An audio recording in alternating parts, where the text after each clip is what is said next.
Okay, good. Okay. Okay. I wanted to see who's doing the prayer. The prayer is Mary Johnson. Dr. Mary Johnson. Okay.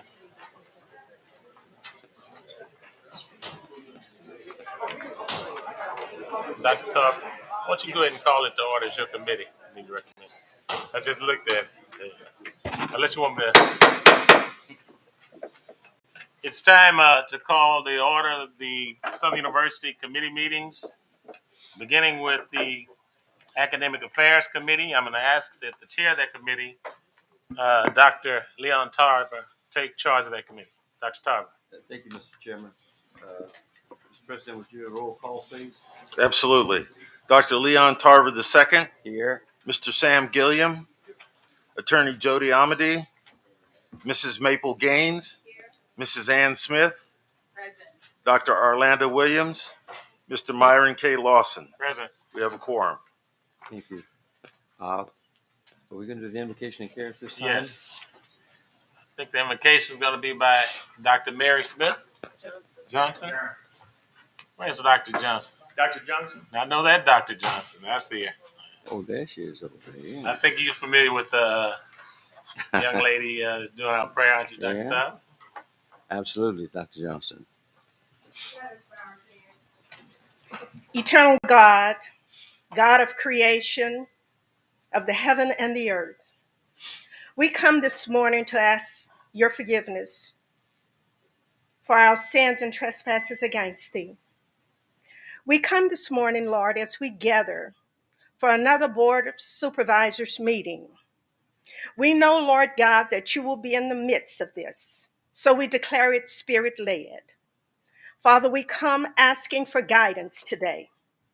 For you said the steps of a good man are ordered by the Lord.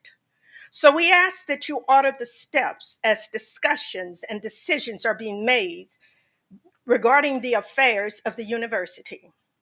Father, we lift up the Board of Supervisors, whom you have placed as stewards over this university. Father God, we ask that you endow them and empower them with wisdom, knowledge, understanding. Father God, we thank you right now.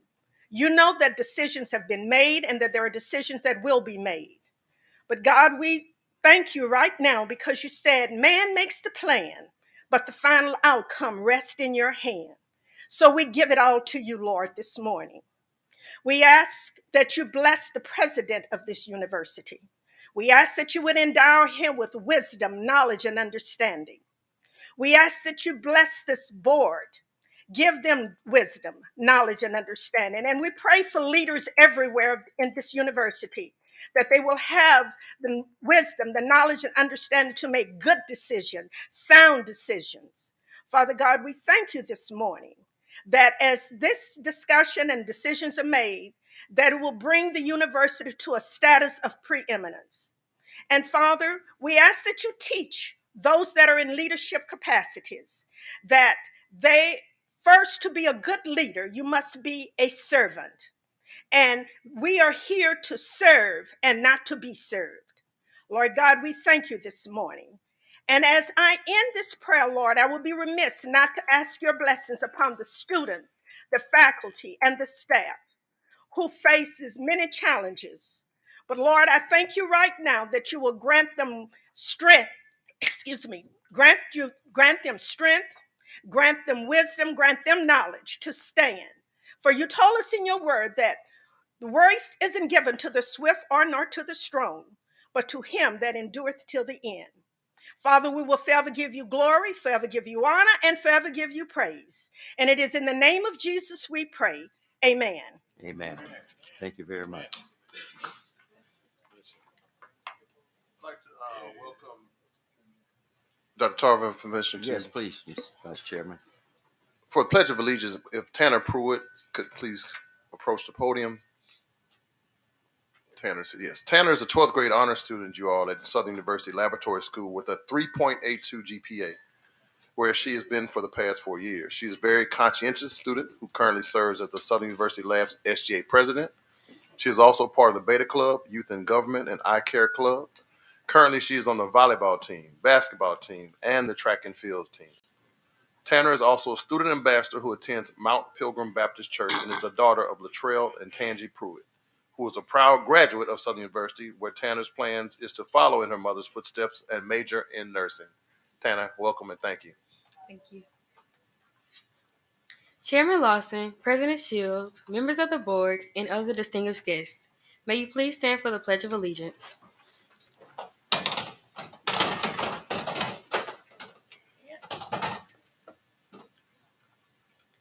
I pledge allegiance to the flag of the United States of America and to the republic for which it stands, one nation, under God, indivisible, with liberty and justice for all.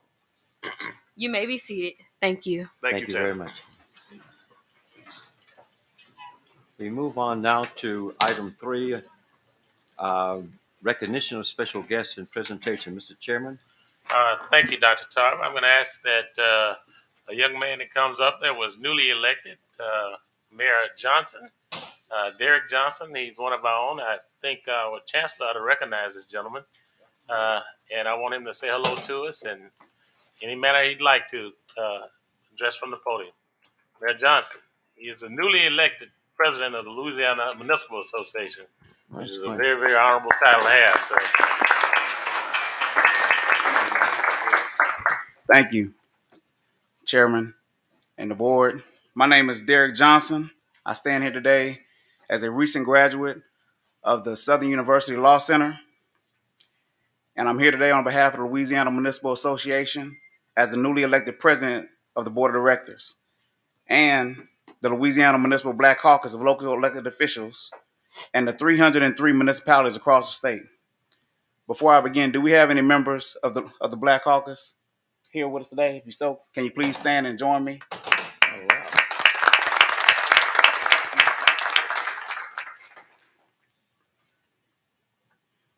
We want to graduate and commend Myron K. Lawson as chairman of the SU Board of Directors of the SU system, which is the nation's only historic black college and university system. This is a great accomplishment. Mr. Lawson has also been a successful businessman in Central Louisiana, my home, for over 25 years, and also served as an elected official on the Rapides Parish Police Jury. And we want to acknowledge him for his vision and desire to elevate the SU community by continuing to consistently provide affordable access to education for the residents of Louisiana. Also, we must acknowledge his strong commitment to supporting the mission of the Southern University Southern University system, working with our state leaders and stakeholders to advance the goals of strengthening the educational experiences for each student. Myron has taken his leadership role as chairman with grace, vigor, and strength. We support him and the SU Board of Supervisors along with this administration. I'd like to thank you, and we have some up here for you, Mr. Chairman. Nice. All right.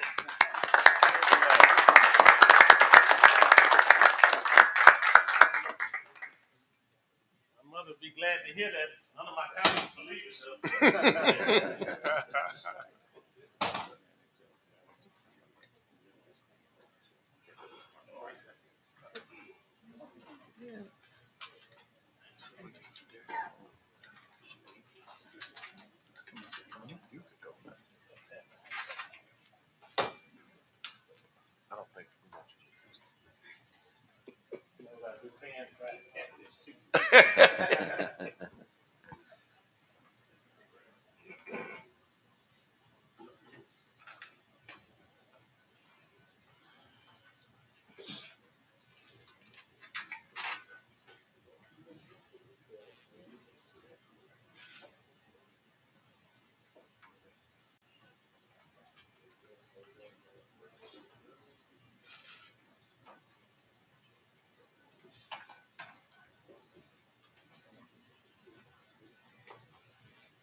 On behalf of the Louisiana Municipal Black Caucus, we have with us our officers. I'll let them introduce themselves.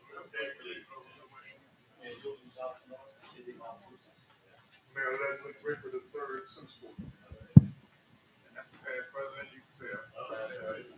Mayor Richard Lee, City of Well. Hey, long drive. Yeah. And I'm Mayor Waits from the city of Baker. And we just want to honor you today. And Chancellor Pierre, you can go, you come up to the picture. We just want to honor you today.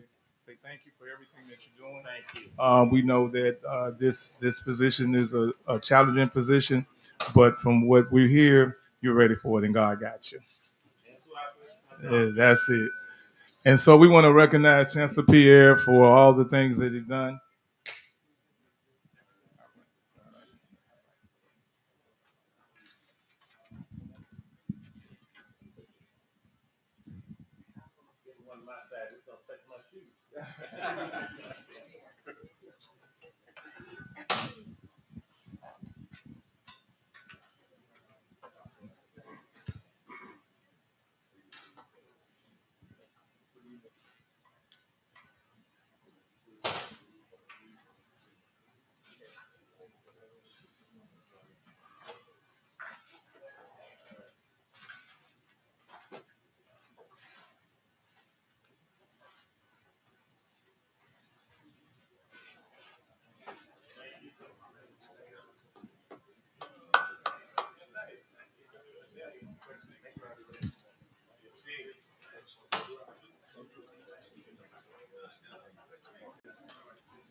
Oh, good to see you, man. It's been a long time. I'm doing fine, doing fine. Good to see you. Take care.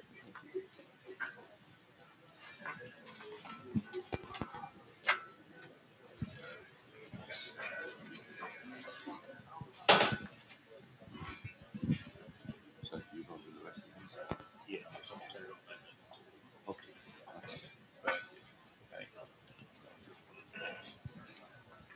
Okay.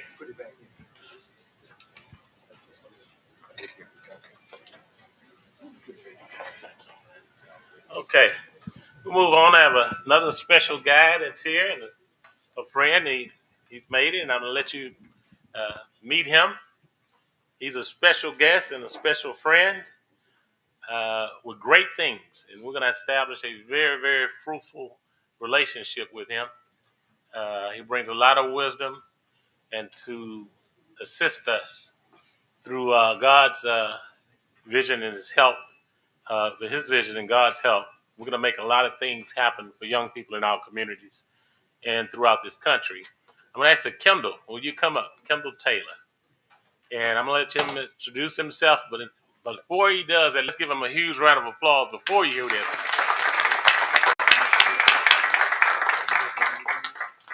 Brother Kendall. Right here's good. Yes, that's good. All right, I'm gonna be me. What's happening? Yeah. First of all, this is beautiful. I grew up in the streets, man. You don't see every day where I come from such professionalism, order, and the weight of Black power as I'm seeing here today. I didn't go to college. I didn't get the HBCU experience, so I will do my very best to take this energy and what I'm seeing back home with me. And I won't be long. I didn't know what I wanted to say. And that's probably the best part because I don't really have anything to offer this community. It's the God working through me. So I asked my father, what should I say? And with this room, I think the right thing to say is affirmative action. Affirmative action. It's not gone. We just got to recreate it. I like to break words down, look at the etymology of a word. And the only thing that I want to take back is affirm. And then the action that needs to support that.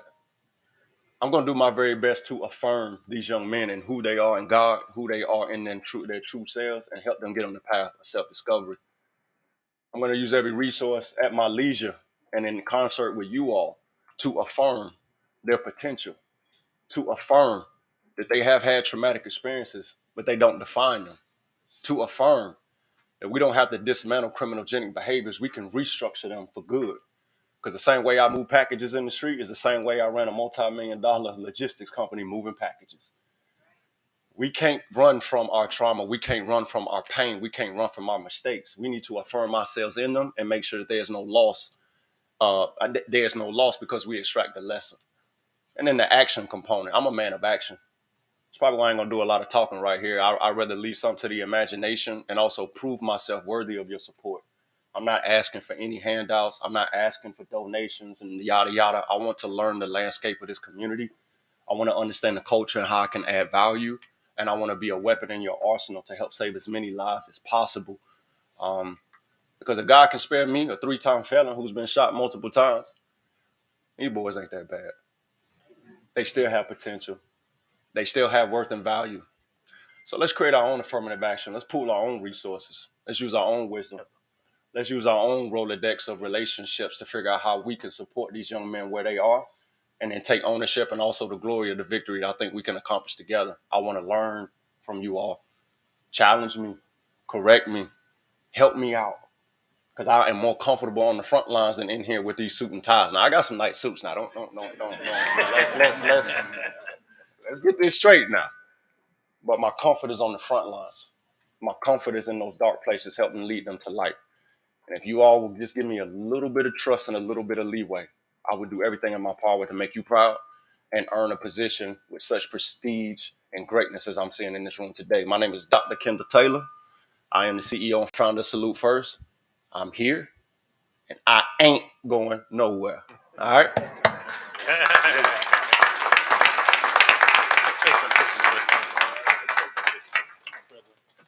the team up, Kimber. Yes, sir. Let's take some pictures with the team.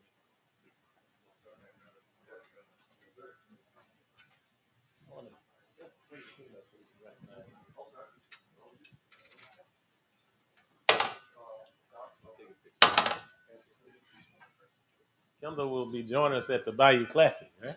That's right. You'll see some surprises at the Bayou Classic. You good, bro? Okay. You got a question?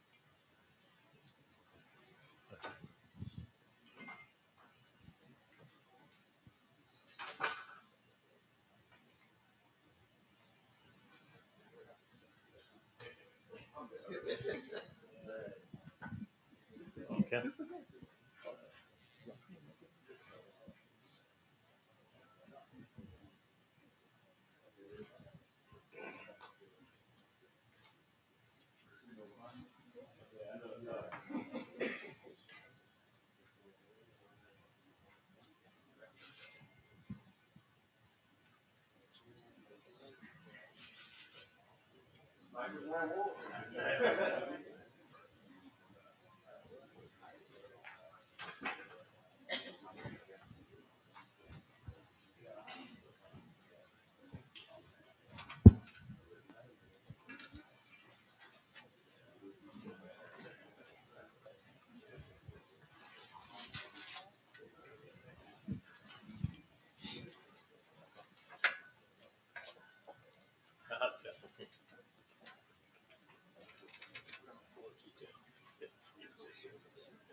Thank you again. Kimber will be working with our young people with a program at the lab school. Where's Mr. Brister? Principal Brister. There he is. And he does a phenomenal job. Let's give him a round of applause. It's what you don't see that makes him so great. You don't see him there at 5 in the morning sometime and leaving at 8:30, 9 o'clock at night. And our lab school excels beyond our expectations. So thank you for that. Kendall will be joining us, and he's bringing another young lady that you'll know about and hear about later on. But you'll be very, very pleased at the Bayou Classic and what you will see. That being said, I think we have above and beyond award, and I'm going to ask that we bring up Chancellor McMeans to recognize the recipient of this award. Chancellor?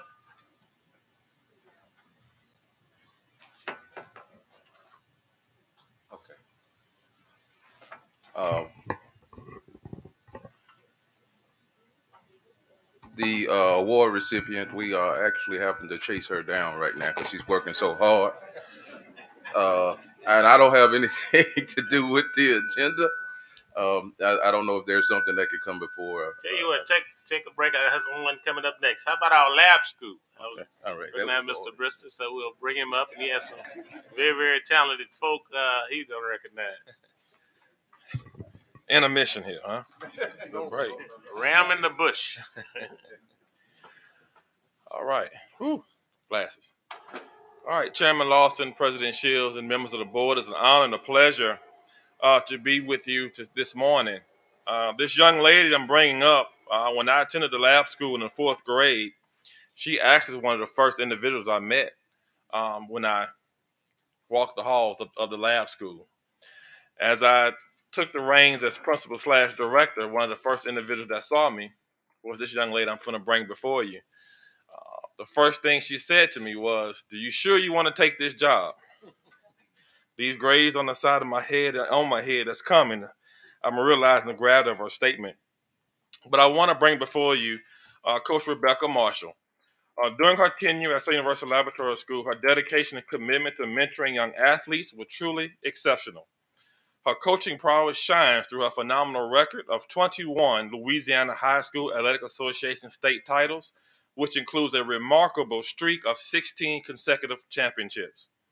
In 2022, Coach Marshall's indomitable spirit and outstanding achievements were recognized as she was inducted to the Louisiana High School Athletic Association Hall of Fame. This prestigious accolade further solidifies her status as an exceptional educator and mentor.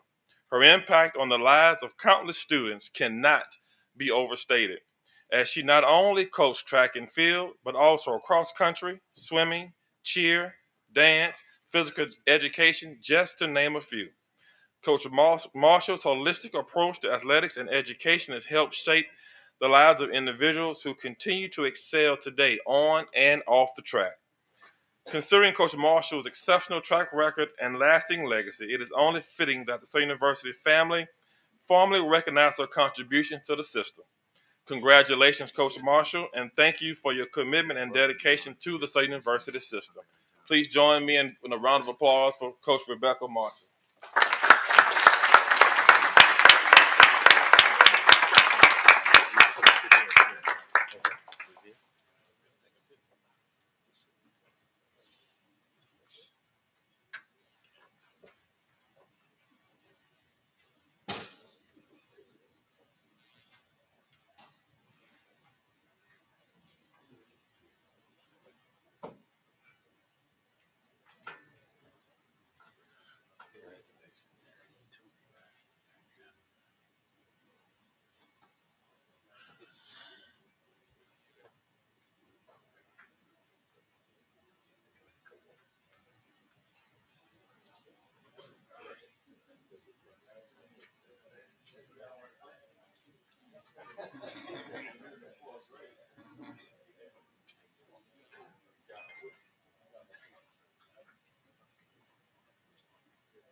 Let's try this again.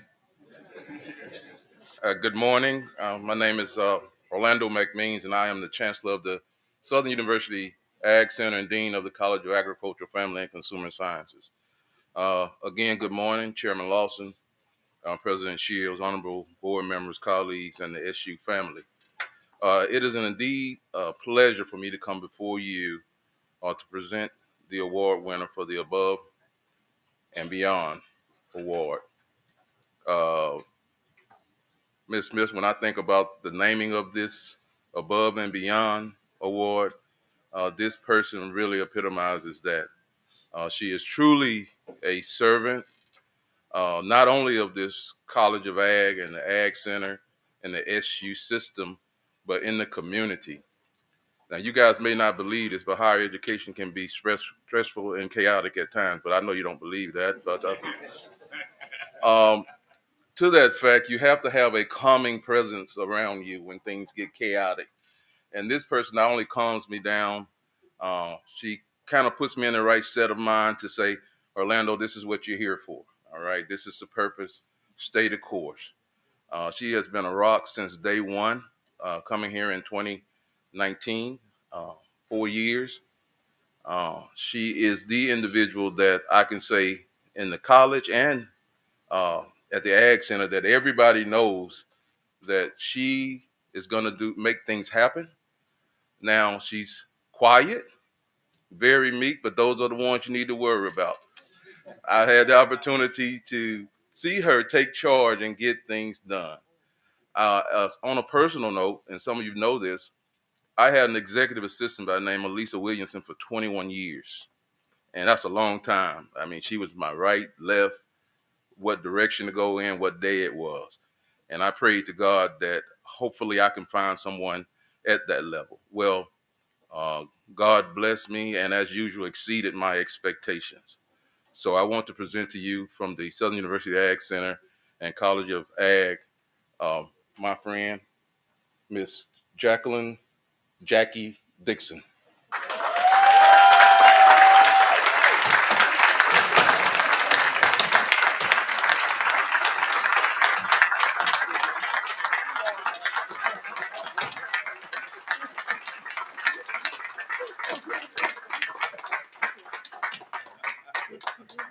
And we also have Pastor Dixon here as well.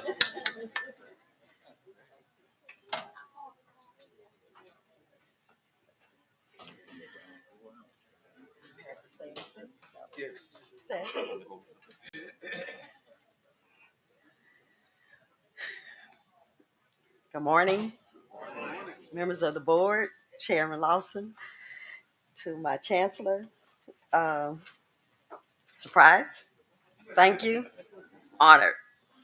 I too feel blessed to have such a wonderful boss and a wonderful team. I always tell him I'm just happy to be a part of the team. Thank you. We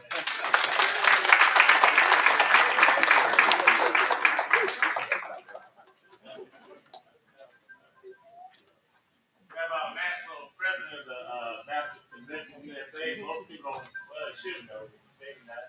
We're honored to have him on the board as a colleague, Dr. Sam Toll. So he's going to go to, I think we have the secretary of the national convention here. And so he joined us too. Maybe related to our reception.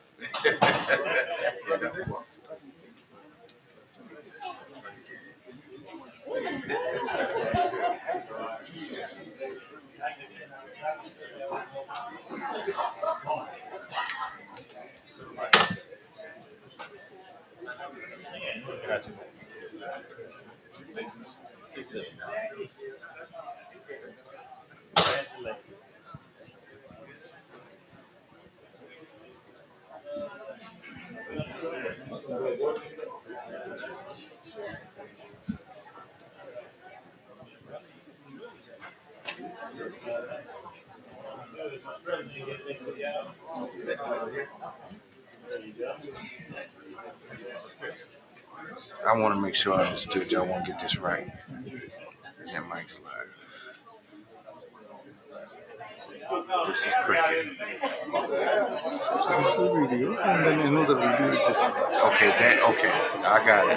They right after. So this is 3 minutes. This is 20 seconds. Look. You want me to do that? Yeah, I prefer you do it. Okay, so when I come here, Yeah, then just they call start for the us. Look, it's not opening. It's not opening? No, I had another one.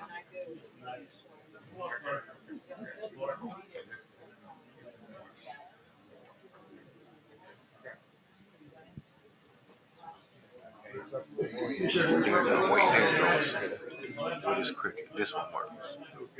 Okay. Now, I don't know about the second one. He said at the end of this video, this was a YouTube. Yeah, the second one is in the middle. Okay. And the email. All right. The All I want you to do is hit play. Okay. I'm going to just hit play for me. Okay. Do that second one.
All right.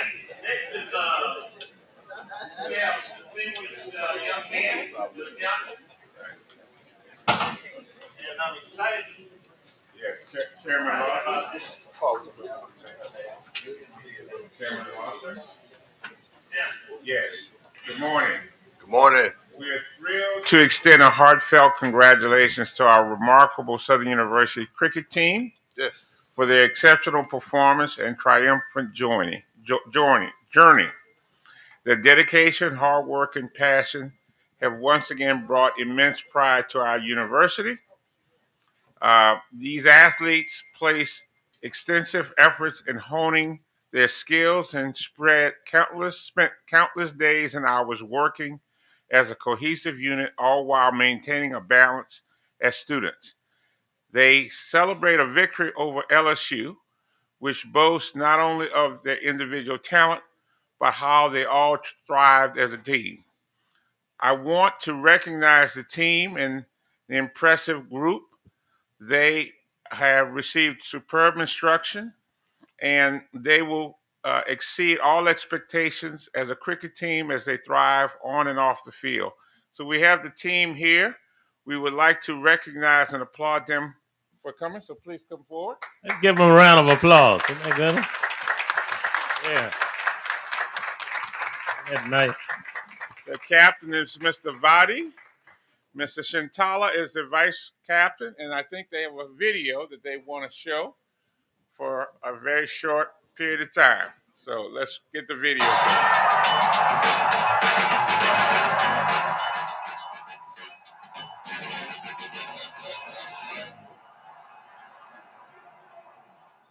Cricket is a sport that is played by millions and loved by billions of people from all corners of the globe.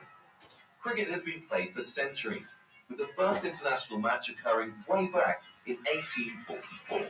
From that time, it has continued to develop into the vibrant and exciting modern game that is played today. Cricket is a bat and ball sport that involves two teams with 11 players on each side. The aim of the game is to score more runs than the opposition. One player, the bowler, bowls a hard leather ball that speeds at up to 150 kilometers per hour at a player from the opposing team, who then attempts to hit it with a bat in order to score runs. Cricket is played on an oval-shaped field, and in the middle of that field is the pitch, which is where most of the action takes place. At either end of the pitch, you'll find these things. They're called wickets, and they're made up of 3 wooden stumps that support 2 bails. They're important, but we'll come back to them shortly. The batting team has 2 batters at a time in play, whilst the fielding side has all 11 players on the field. A batter scores runs in 2 ways. 1. They hit the ball far enough that it crosses the outer boundary of the field. If the ball has bounced, it's worth 4 runs.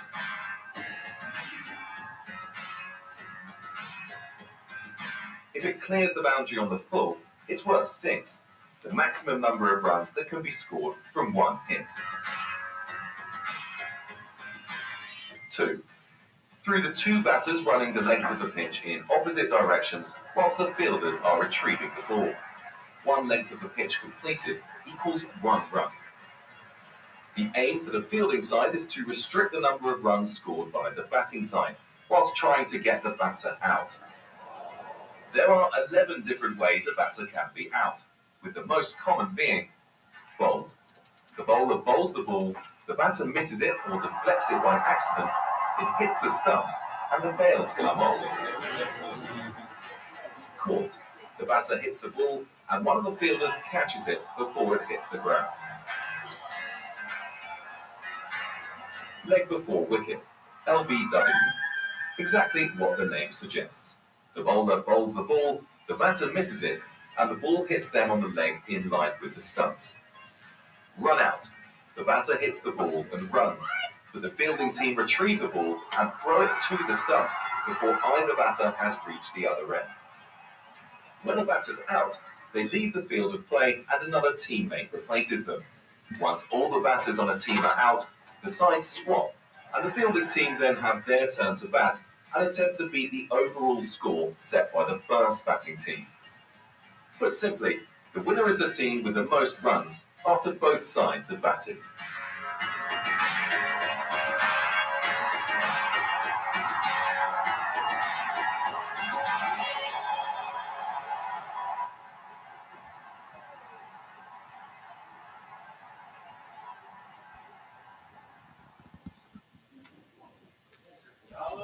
Thank you. So this young team, most of them, I think, are. To get this started, I want you to imagine a game much like baseball. Is everyone?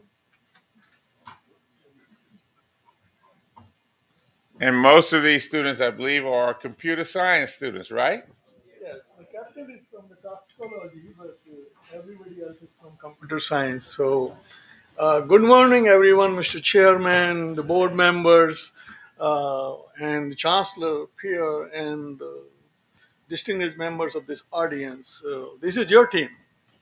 Now you have a cricket team. And if you would like to say something, Captain. Good morning, Chairman and the board members. So, thank you for giving this opportunity for us to represent Southern. We are very much honored to win this, and we would like to do much more winning to the Southern University. And they brought us a nice trophy. Congratulations. Is it true that you beat LSU? Yeah. How about that? All right. That is beautiful. Come on, let's take a picture. That's great. Where's the athletic director? Next time we play LSU, it's football, right? We're moving in the right direction. How you doing?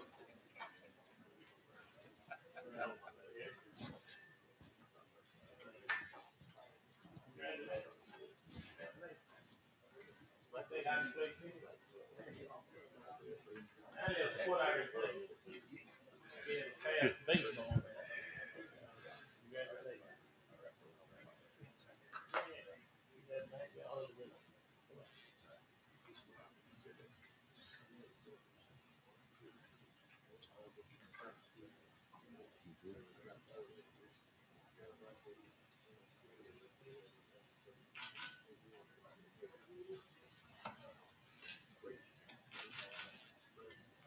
Congratulations again.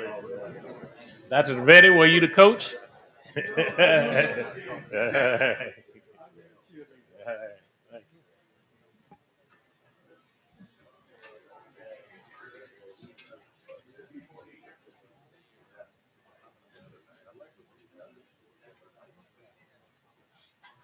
We have next up is NASA's 2023 member Protege Agreement Year Award. NASA? Dr. Stubblefield will make presentation. Good morning. Now, this is one of the projects I really like to present to the group simply because one of the things that the president charged us with was about how do we diversify revenue here at the institution. So when we look at this award that we'll have these gentlemen speak about in less than a minute, is that when we look at grants, how much grant dollars that we get. This is about how much generally the U.S. government gives. But this is what they do in terms of contractual obligations. So Southern University is we're very excited about the fact that Southern University was awarded as the first HBCU by NASA to be represented as a small business. So one great thing about it is now Southern is saying, what can we do in terms of, again, identifying ways that we can make new monies, but also different experiences. So we look for instance, with the funding formula, and it has all these other variables in there in terms of workforce development, research, all these things this project actually represents. So we talk about the teaching, research, and service, the workforce development, the research and innovation, and the service. And I think the president calls it more so about stewards of place. Now, how does the university actually support workforce development?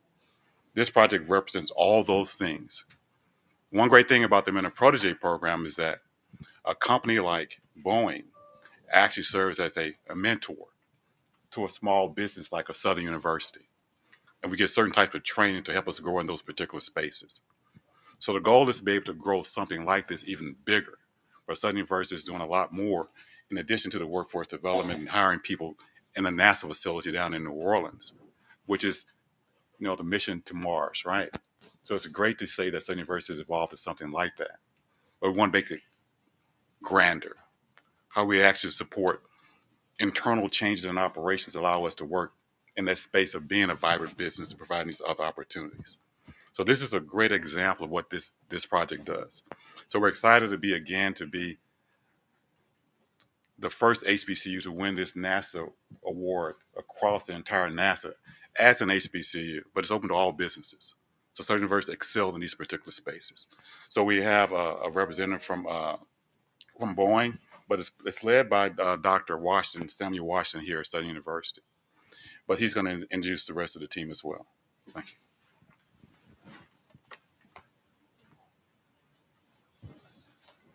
Good morning to the chair, President Shields, the board, and to our audience.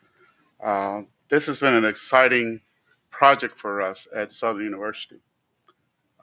We should take advantage of where we are, and our national prominence should grow, because I've had a lot of individuals call me and congratulate the university, not necessarily me, but Southern University, particularly the engineers in the College of Engineering here at Southern University. The person that I'm going to introduce you to is the presenter, James Chavis. James Chavis is a Southern University grad. He got his BS in mechanical engineering from Southern University. He got his master's in engineering from Southern University in mechanical engineering, as well as an MBA from Villanova University. James has worked in various stints at companies such as Baker Hughes. He now serves as the supplier manager for the Michoud facility in New Orleans. The Michoud facility's responsibility is from making the rocket that will send astronauts to the moon and to Mars. This is the largest rocket on the planet. It's a part of the SLS launch system, and he's going to share with you a little bit more about the Men of Protege agreement. And our engineers actually worked on the wiring for this rocket and the design of this rocket. James is he's a trooper. He is a blue and gold bleeder for Southern University. He calls me at least once or twice a week and asks me, where are we?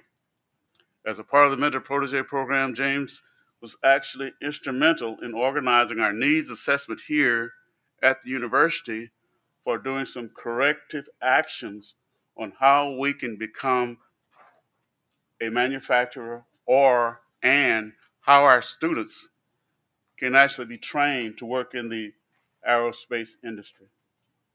Like I said, James is a trooper. He's passionate about Southern University. He mentions a lot of our past professors in engineering. So at this time, I'd like to introduce James Chavis. He's the supply manager at the Michoud facility in New Orleans.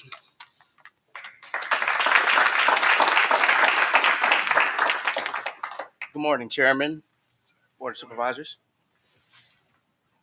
Go ahead. It's no clicker. We just arrow down right here. Okay, that's fine.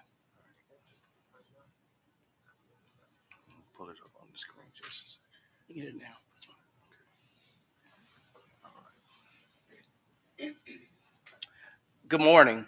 I'm going to introduce the Men of Protege Agreement, and this is a supplier briefing that the Boeing company is doing in order to describe what the Men of Protege Agreement is and the success of the Men of Protege Agreement. And this is a quick agenda. And we're talking about the Southern University A&M SLS support, the Men of Protege Agreement overview. We did a lot of assessments, so we actually came with value stream outcomes using Lean Six Sigma and other tools for transformation. And of course, Accelerated Improvement Workshop, which is another tool that we use. And we have recommendations in order to make sure that we can expand the footprint, the supplier footprint of Boeing as well as Southern University A&M college system. So what does Southern University do for us, right? Southern University A&M is a subcontractor to Boeing, and it provides engineering support for the SLS program. Dr. Washington just explained it. It's the Space Launch System. And the first project which they did was they determined the revenue-based study on equipment reliability to support how we built the rocket. It was monumental, went all the way up to our senior leadership. They provided recommendations of maintenance improvement and presented findings to Boeing program management. And who did this scope of work were engineering professors in the College of Engineering. They provided this scope of work to Boeing and to our customer, NASA. The major portion of it was they did an implementation of Weed Tech electrical testing. That means that they tested all the major wire harness assemblies at Michoud, at Stennis, where we did test, and they also supported our launch. So this is monumental because we hadn't had an HBCU. It's the first HBCU to be underneath the prime to do this scope of work in support of launch. And what is the Artemis project? This is the project that we're currently working on, and this is the NASA Space Launch rocket that will deliver human-related spacecrafts to the habitats, to the science missions to the moon, Mars, and beyond. Southern University, again, has proven itself a supplier from a technical competency and from a business competency by testing every wire harness. And this is a major accomplishment because not only did they beat out suppliers locally, they beat them out across the nation to do this scope of work. And they became highly rated in the skill force of being an engineering service and electrical testing. And our biggest mission right now for Mission Artemis 2 is to put the first woman and first person of color on the lunar surface. So we're going into the brand new space age, and Southern University is definitely a member in a partnership that's going to get us there. What is the Men of Protege Agreement? It's a large business basically mentors a small and diverse business in support of federal contract. Southern University is the first HBCU that Boeing had sponsored for the Men of Protege Agreement. They received the first subcontract for NASA, for the Boeing Prime and the Men of Protege Agreement. And we still want to build on this historic relationship, right, to advance engineering competencies. And we identify those areas where we can not only affect the business change, right, the business transformation, but we also have the technical interchange in order to put Southern at a great position to be a prime supplier for the government. So these are just an overview of what we did. It's basically a 24-month. This has been already executed. And, from this Men of Protege Agreement, the work that was done by Southern as well as Boeing, Southern has beat out all the other sites. So what we're seeing, Southern as a supplier beat all the other suppliers on the Men of Protege Agreement. They beat all the other sites, such as Johnson and Goddard Space Center, to be the NASA, right, agency award for Men of Protege Agreement of the year. First HBCU to have that honor.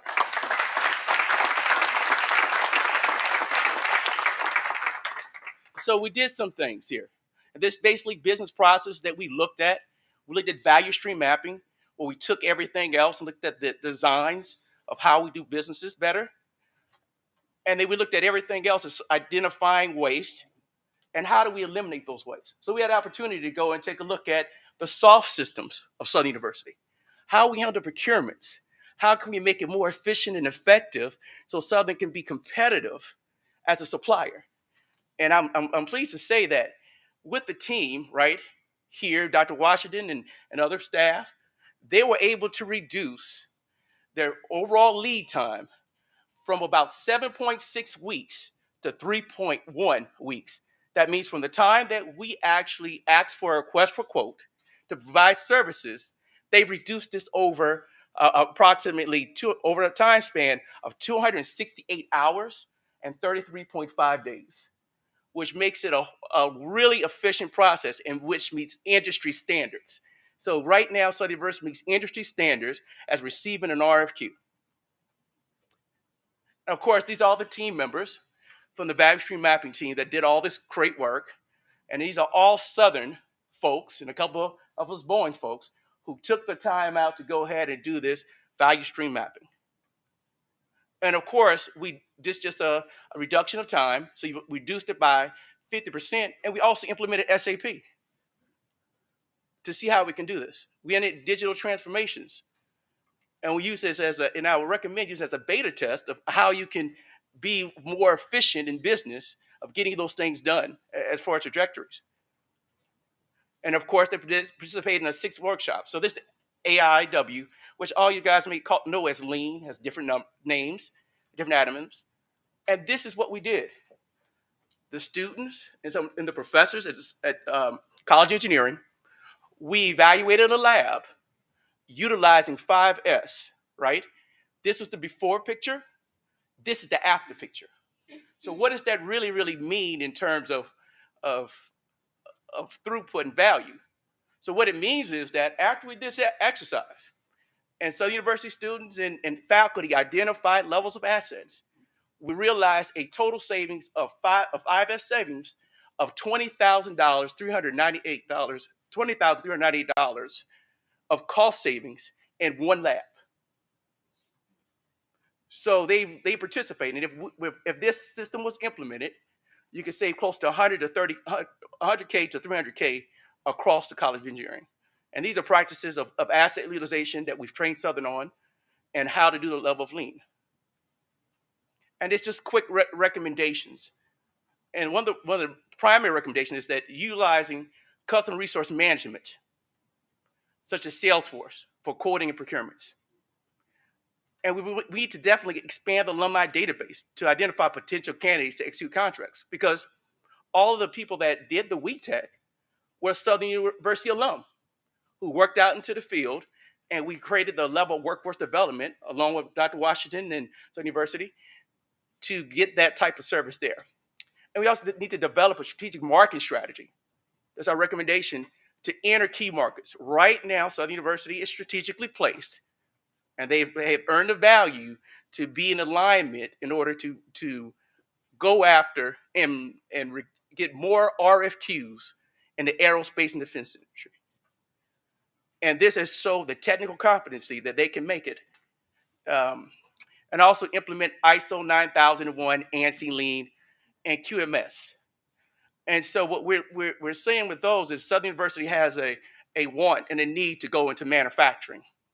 In order to do this manufacturing and do the type of commercial testing, these are the systems that Southern University will need to implement in order to expand. So that only applies just to our federal contracting, it also applies to commercial contracting as well, because these are the standards that will have Southern generate revenue from a standpoint of doing testing, of doing everything from a particular lean to doing manufacturing. So we hope that the team really takes this into play. And now leverage new technologies, such as machine learning, cybersecurity, and AI. These are the forefront. And with everything else that Southern is doing right now, we're encouraging that Southern go ahead and develop that particular expertise to be competitive in the market, because it's all about competitive advantage. Because Southern University is a business in the eyes of Boeing and the government. And workforce development. Dr. Stubblefield talked a lot about that workforce development, professional development. And we definitely need to make sure that as we get and source these engineers who've been working out in the field, that we're able to provide those PDUs in order to make them more sound, in order for them to go into the aerospace arena and be successful. And I've also said incorporating system engineering and industry technology for the development of the workforce, right? Because those are one of the key areas that we look. And in fact, from an engineering technology, I know that that program has been sort of reduced. We literally have actually sourced or hired a number of electrical engineering technology students to support Boeing defense and space outside of this particular project. So we find that to be a very, very valuable concentration.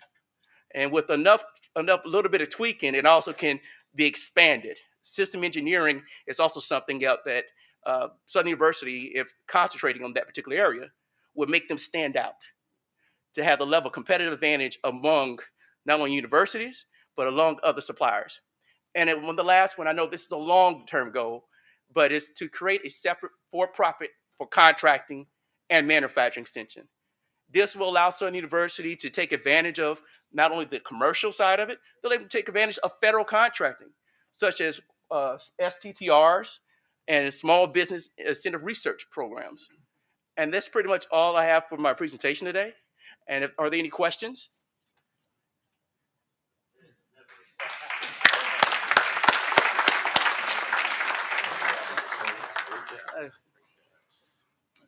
Just a couple more things I think is very important to share is that what Shavers was speaking about was how do we actually integrate these things from the business side and actually allow them to integrate what we do into our academic programs. We have with us our chair for the Mechanical Engineering Department, Dr. Dwayne Jarrow, and also Dr. Brian Warren, one of the professors there.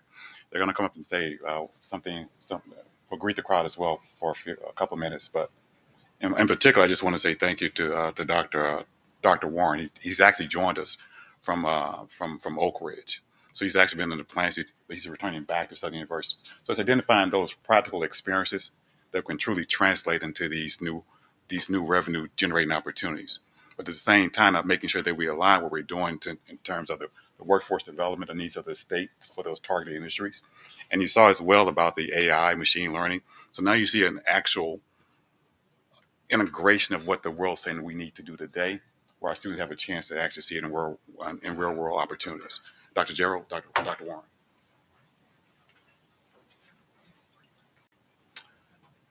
Good morning. It's great to be here this morning. And I was basically told to come here and say a few words by our Director of Advancement and working with the team. It's been a privilege to kind of watch a lot of these things actually go on. I kind of get I think I have the best part. I get a chance to kind of watch. They've done tremendous amount of work in our departments, in our units, but there are just three points I want to make real briefly. Number one is value. Value and opportunity. Everything was basically said in that slideshow and in the conversations that Dr. Stubblefield just shared. This is a tremendous value add.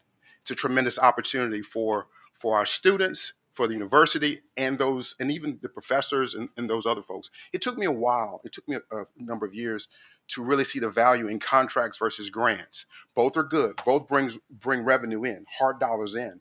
But contracts, they operate in a little different way.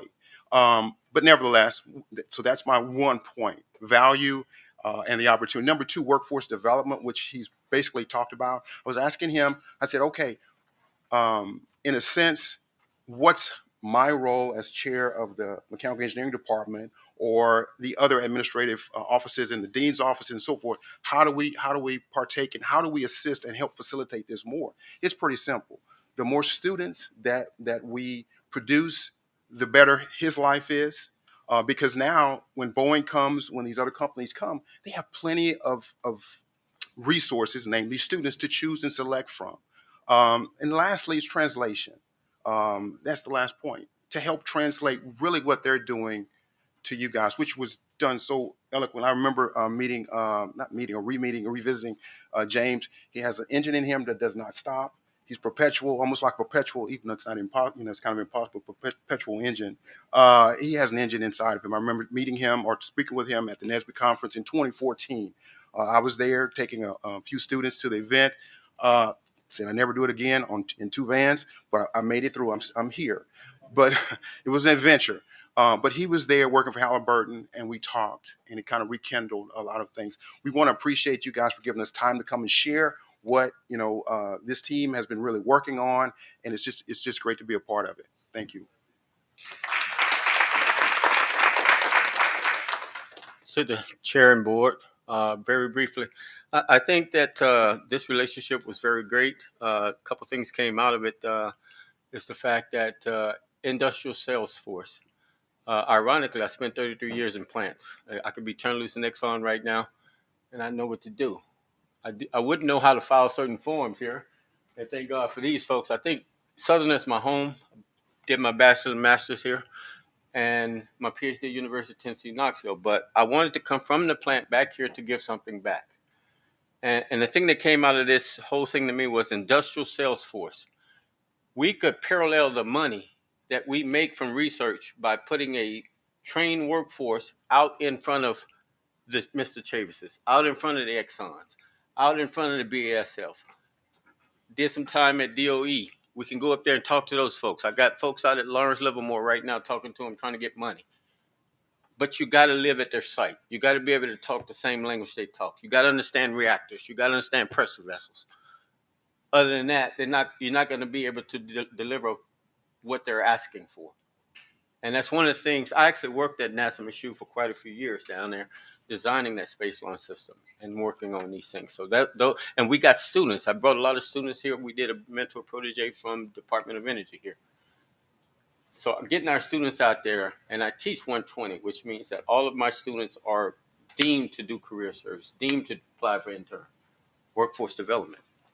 But if I had to ask you anything today, it would be that we consider that industrial sales force, people that can go out there and talk turkey with Exxon. Exxon wants to give us money. Industry is money. Industry is sustainability. Industry is training. Industry is the future. Thank you. So that's it, guys. I think the best part of this conversation, the fact that I know how to hang around with smart people. So I'm truly excited about working with this group and actually building something long term for the university as well. Thank you for your time this morning. Yes, sir. Yeah, we can put something inside of that thing. Yeah. We'll figure something out, man. It'll be something. Oh, that's an SU symbol. Yeah. Now, this is the real deal. I hope we take time as we reflect what we just heard today. This is the real deal. This is what the engineering program should be about. It doesn't do good to hide a candle under what? A bushel. We need to talk about this, put it on our site, make sure it gets the press. It's amazing what foolishness makes the press. The press should be here telling the story so young folk that could have an interest at Southern University would be inspired by it. So congratulations to you guys in the STEM arena for what you're doing. Let's give them another round of applause. Thank you so much. Okay, yeah, we'll take a picture. I'm sorry, one picture. As as I come up next time, Chancellor Pierre, I won't come up. You just go ahead and handle a check presentation, and I'll come up after you introduce the talented folk that will be doing that.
Yes.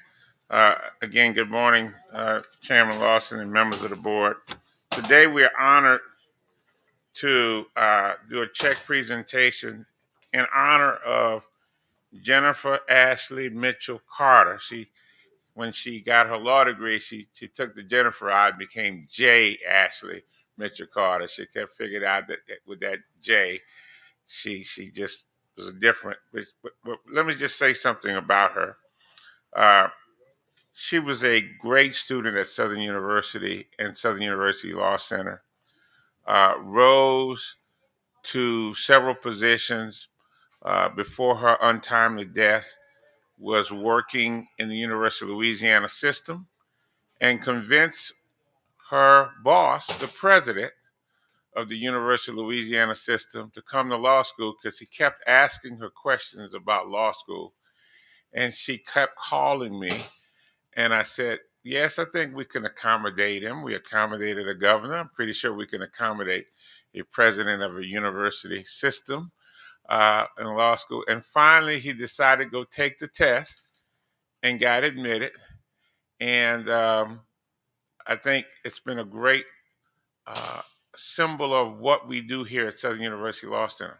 When she passed, her mother came to me and said, she talked about Southern University Law Center so much, and Southern University Law Center did so much for her that I want to do something for Southern University Law Center. So one of the things I had the good fortune to do was I hired her to work with our development process, and she's helped raise money. And one of the things she went to do is she called on her classmates and started raising money in her name. And today we have just a beginning of a process where these dollars are going to come forward, and we're going to name our courtyard on the back side of the Law Center in her name. And I'd like to bring her mother up, Miss Gail Walker, to us and let her talk about her daughter because this has been a labor of love for her. And I'm so proud that she has really taken us and decided to carry the name of her daughter into perpetuity. Please.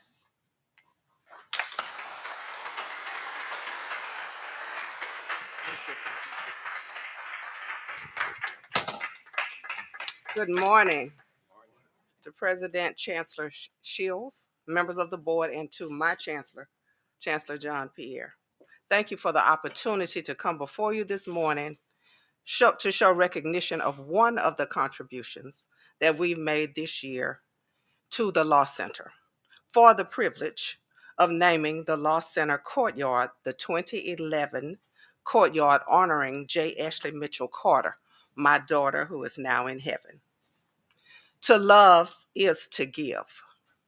The caption that we put on the brick honoring my daughter that sits in front of the Law Center on that wall says, achieve and give back. Excuse me. That is the way Ashley felt about the Law Center, and that is the way her family feels about the Law Center. SULC is a very important entity to the privileged security of its many graduates and the legal security of many U.S. residents, especially those in the minority community. Southern University Law Center has, is, and will continue to be important to all of us. And in order for it to continue to be strong, we all have to play a part. I'm happy to be here with the main representative of the class of 2011, which is my daughter's graduating class, Mr. Daniel Drouillet. Daniel, would you stand with me, please?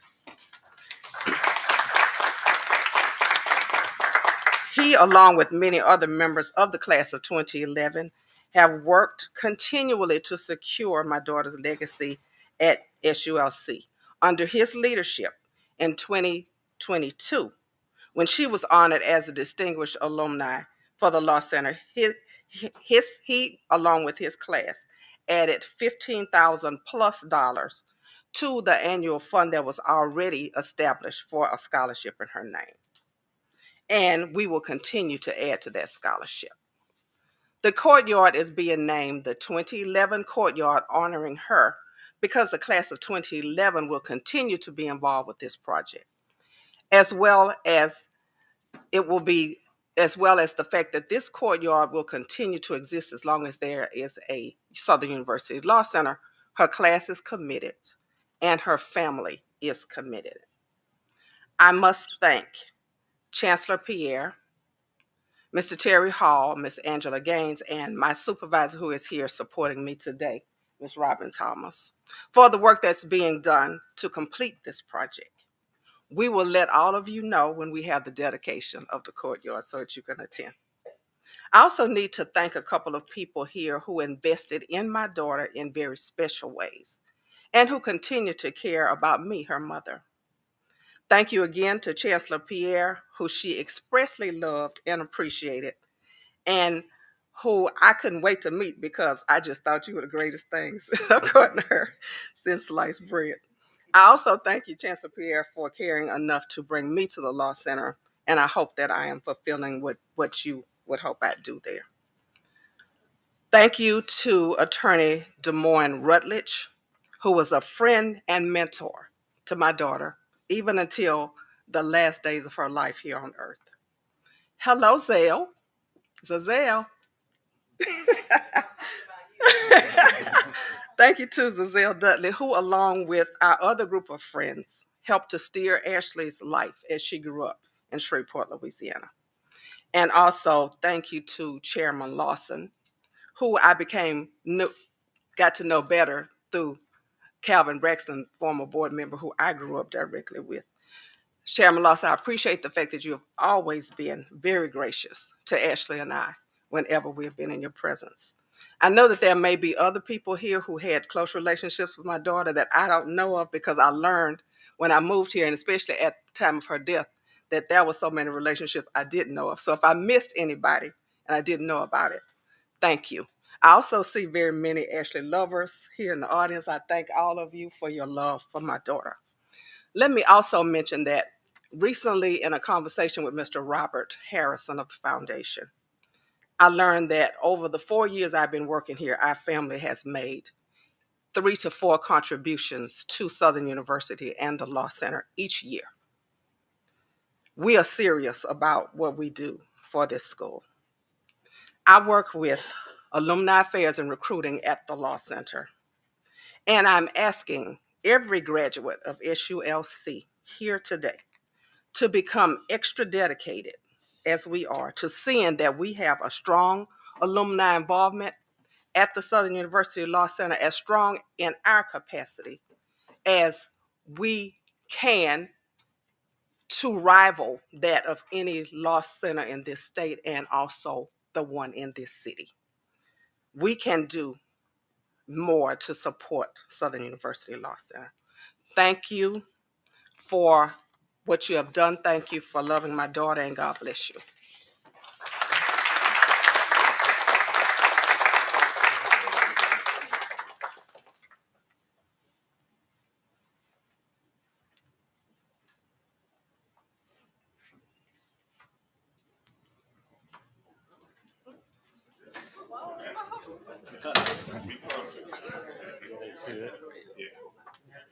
Yeah, we'll do it this way. Okay. All right.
Your fingers are covering that.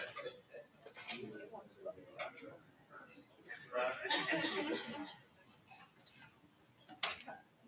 also let me say thank you to Corey for giving me the work I had.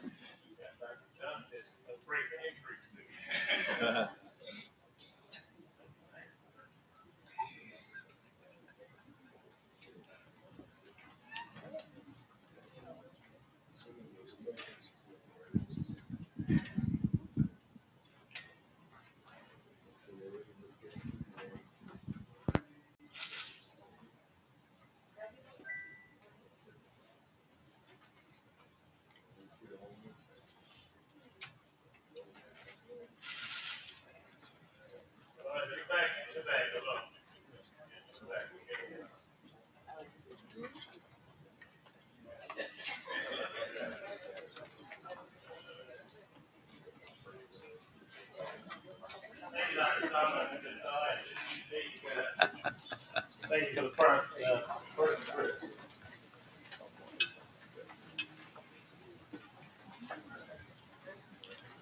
Marvelous moment. Thank you, Mr. Chairman. We return to our agenda. Is everyone back? The item on our agenda now is the adoption of the agenda. Can I have a motion to do so? Been moved by Mr. Gilliam, seconded by Ms. Dudley. All those in favor, let it know on the sign of aye. Those opposed, have it. The next item on our agenda are public comments. Are there any public comments relative to items on this agenda at this time? Do we have any?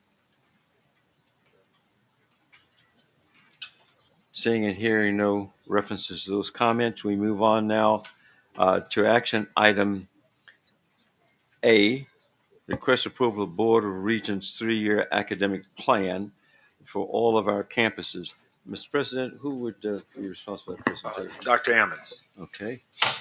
Mr. Chairman, members of the board, President Shields and colleagues, last year, the Board of Regents revised their planning and budgeting agenda.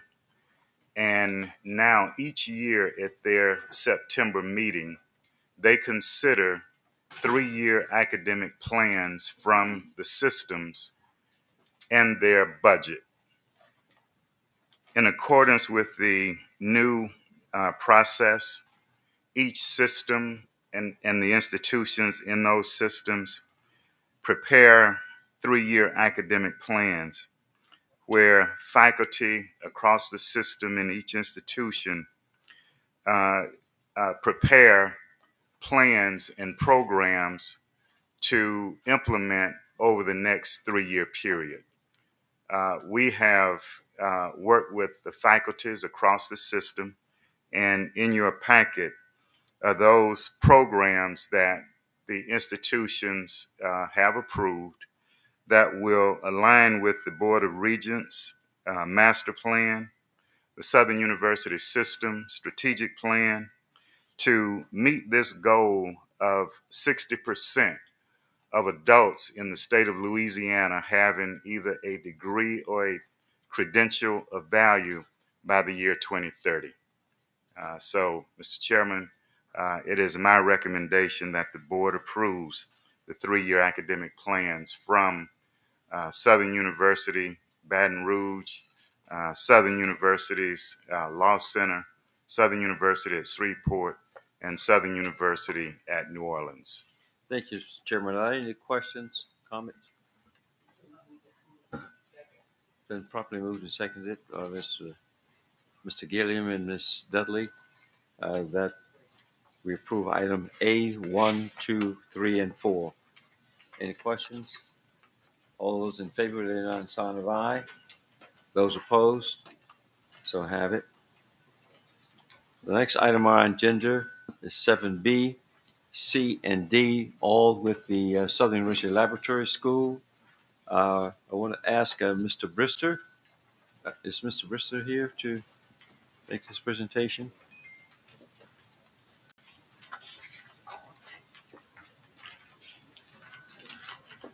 Once again, Chairman Lawson, President Shields, and members of the board, real briefly, what you have before you are 3 policies that we must adopt each year.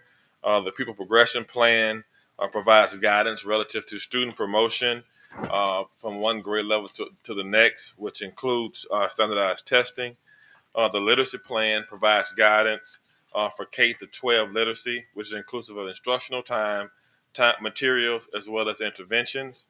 And our discipline policy, which is our student rights and responsibilities handbook, that sets guidance in conjunction with Louisiana Revised Bulletin 741 relative to student discipline conduct and protects the learning environment for our students. That's pretty much it. Thank you. Are there any questions, Mr. Briston, relative to items B, C, and D? I need a motion to adopt all three.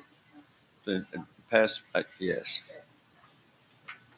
It's been moved by Dr. Williams and seconded by Ms. Smith. All of those in favor, let it know on the sign of aye.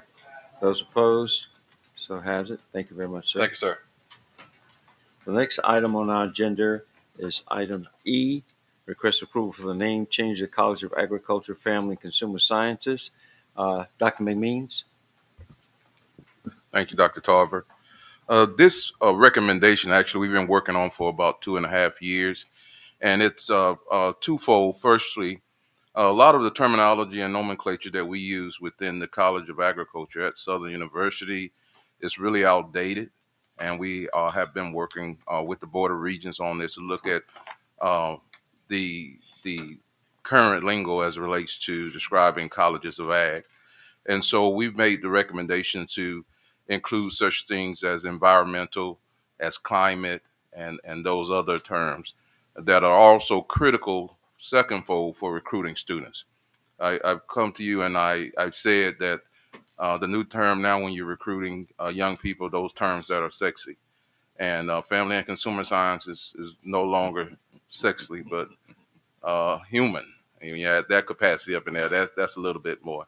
And so we're asking for the approval of not only the College of Agriculture, Family, and Consumer Science to be changed to the College of Agriculture, Human, and Environmental Sciences, but we're also changing the name of proposing to change our name of three of our departments.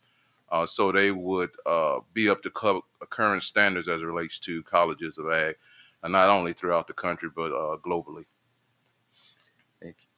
Any questions of Chancellor McMeans?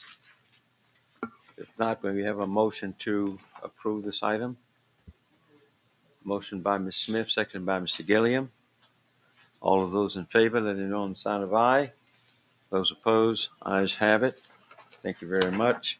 The next item on our agenda is item F, tenure and promotion recommendations for faculty who have gone through academic review and meet all necessary requirements, SUBR.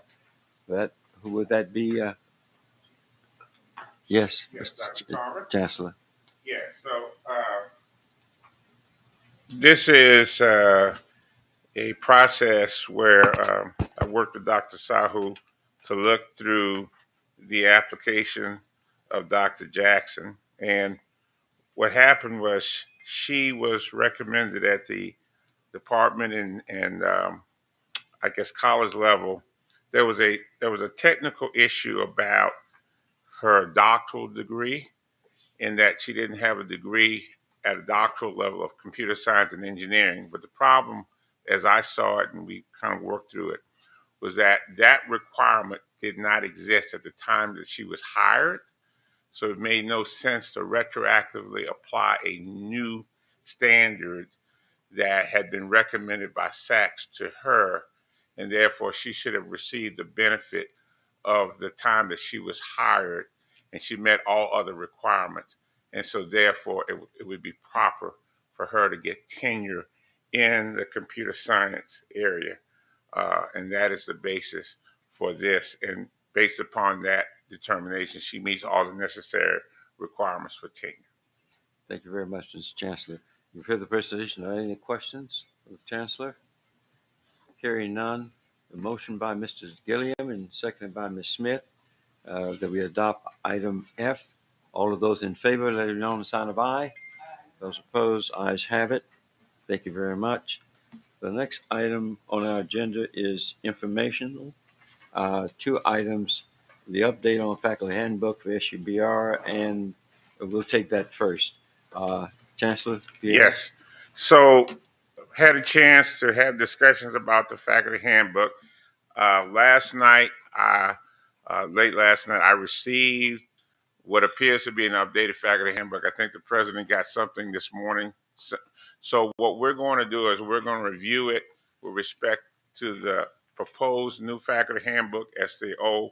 The other thing that plan is now we're going to get this in front of the faculty senate. I've had that discussion with them over the last couple of weeks, and we're going to go through what I call a mediated process to make sure that we have something that's acceptable to everyone, whether it be faculty, administrators, without.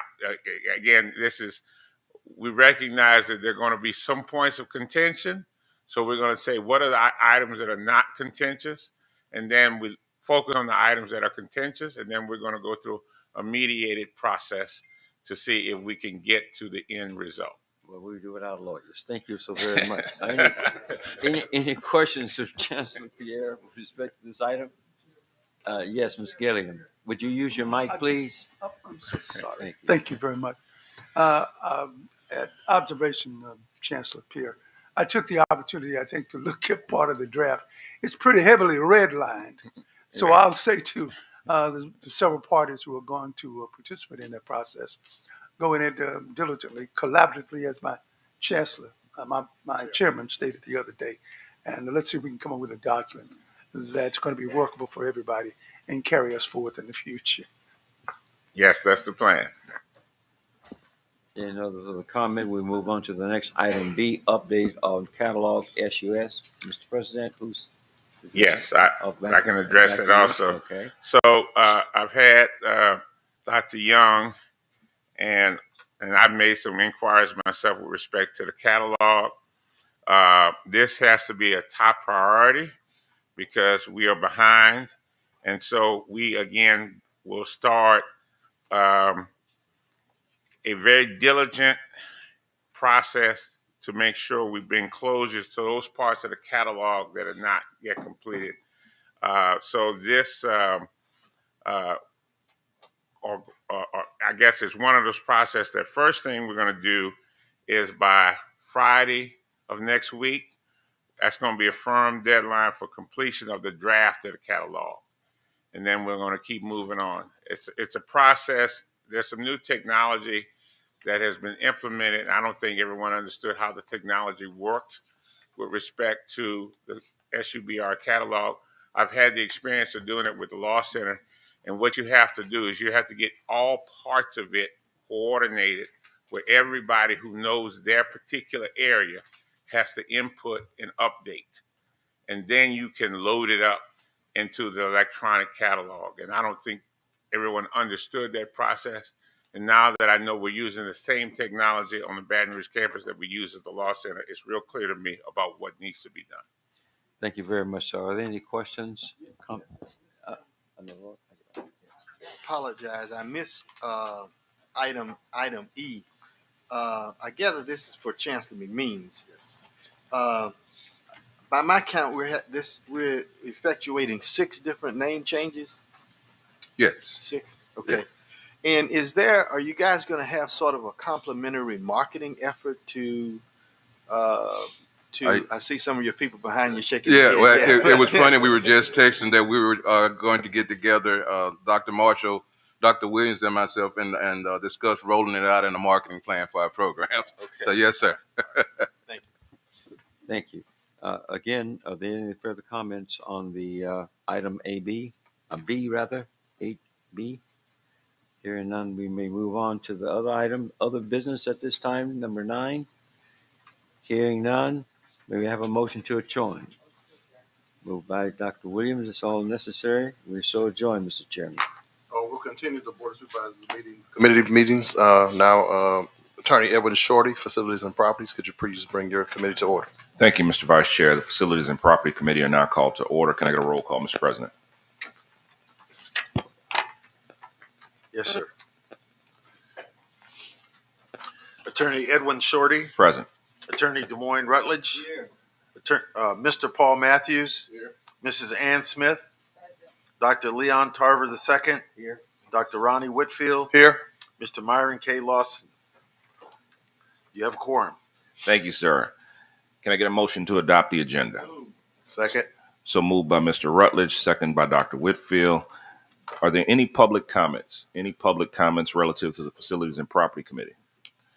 Seeing none, we will move on to our action item. Action item 5A, request approval of preliminary capital outlays for 2024 and 2025. Mr. Dawson. Facility Committee, Chairman Lawson, and President Shields. I mean, this is something that we have to do every year. And President Shields wanted to make sure that we introduce this and allow the board an opportunity to review the recommendations that will be coming up for capital outlay next session.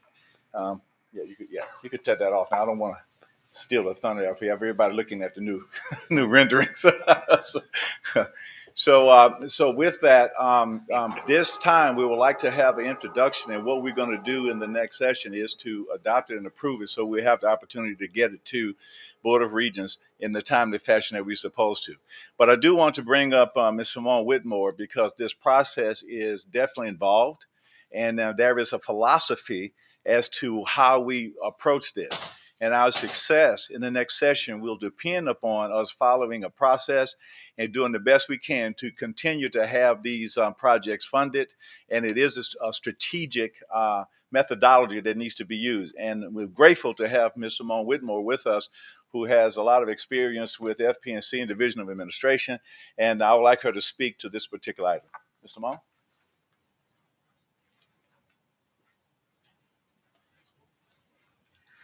Good morning, Mr. Chairman, board members, President Shields. I will try to be brief and be happy to answer any questions. So essentially, going forward, what we want to try to do is continue the projects that we've put forth already. We have capital outlays organized into a 5-year plan, and your best chance for success is if you pursue your 5-year plan throughout completion of those projects. So last year, we started with a list of priorities for the system. We submitted those. We were successful getting some of them funded and pushed it forward. There were some that did not get appropriations, and so we are resubmitting those. We worked with the chancellors to make sure that the priorities were still in line with their visions for their campuses. And so what you see before you is essentially an updated list from last year. It shows the projects that we requested with the current funding. You'll see that some of them did not receive funding. One of the things to be careful about is that because HB2 is so very over appropriated this year, what looks to be quote unquote current funding is less than maybe what you anticipate. So if you look at the Capital Outlay Act, you may see, for example, that one specific project has $2 million in P2. P2 lines of credit have not been granted. So we don't consider that current funding. We have to keep asking for that $2 million until we see it, until we can actually start spending it. So if you look at our recommendation, you may see a project and you'll go, wait a minute, I saw that in the act and it looks like we have money. You may see this recommendation and it does not show that. It doesn't show that because we're not counting things that don't yet have lines of credit.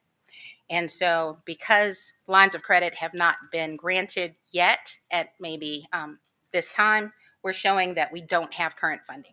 Whether or not we will get that funding is up to the capacity. And as I've told you before, the cash capacity for this year is about $1.4 billion. There's $1.8 billion in appropriations. So that means right off the bat, there's $400 million of things out there that people are hoping for that cannot be funded.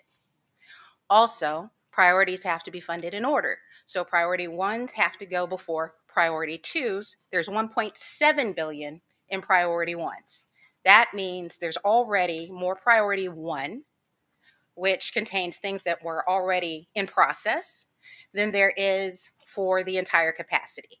So the division is going to have to do a lot of work to figure out what dollars are actually going to be spent in fiscal year 24 and what things can be delayed. So when we go forward with our fiscal year 25 priorities, what we want to show is the projects that we already have in process. How do we keep those moving? And for our new priorities, how much can we ask for that we can spend that gets us in the queue, but not necessarily asking for money that we can't spend? Because when they're tasked to cut 400, at least $300, but maybe $400 million.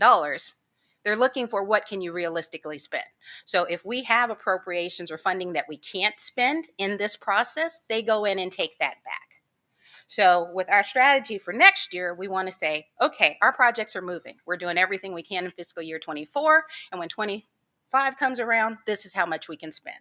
So if you look at our list, what's important to note is on that second page, the total project cost for our 5-year plan is almost $500 million.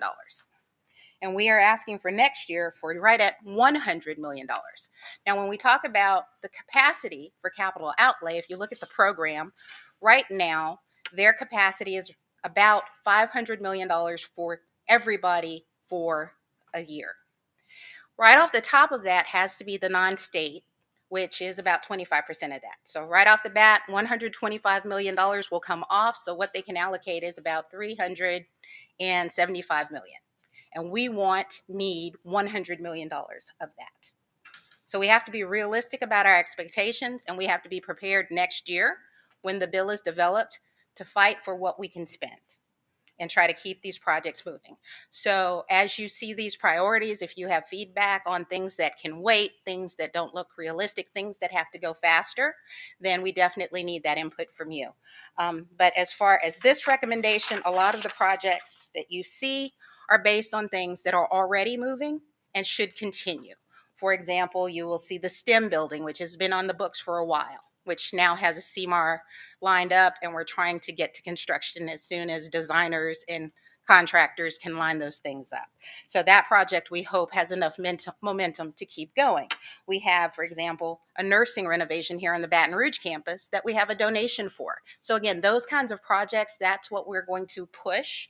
So we have a lot of projects that are in the queue, and we just hope to be able to prioritize those. So that's kind of the strategy. But if you guys have feedback on any of these that you see, given the fact that we're asking for a third of the capacity that's out there, if you see anything that you go, wait a minute, this seems a little bit out of order, let's put more focus on this, let's put less focus on that, that's kind of the input we need between now and next month's submission.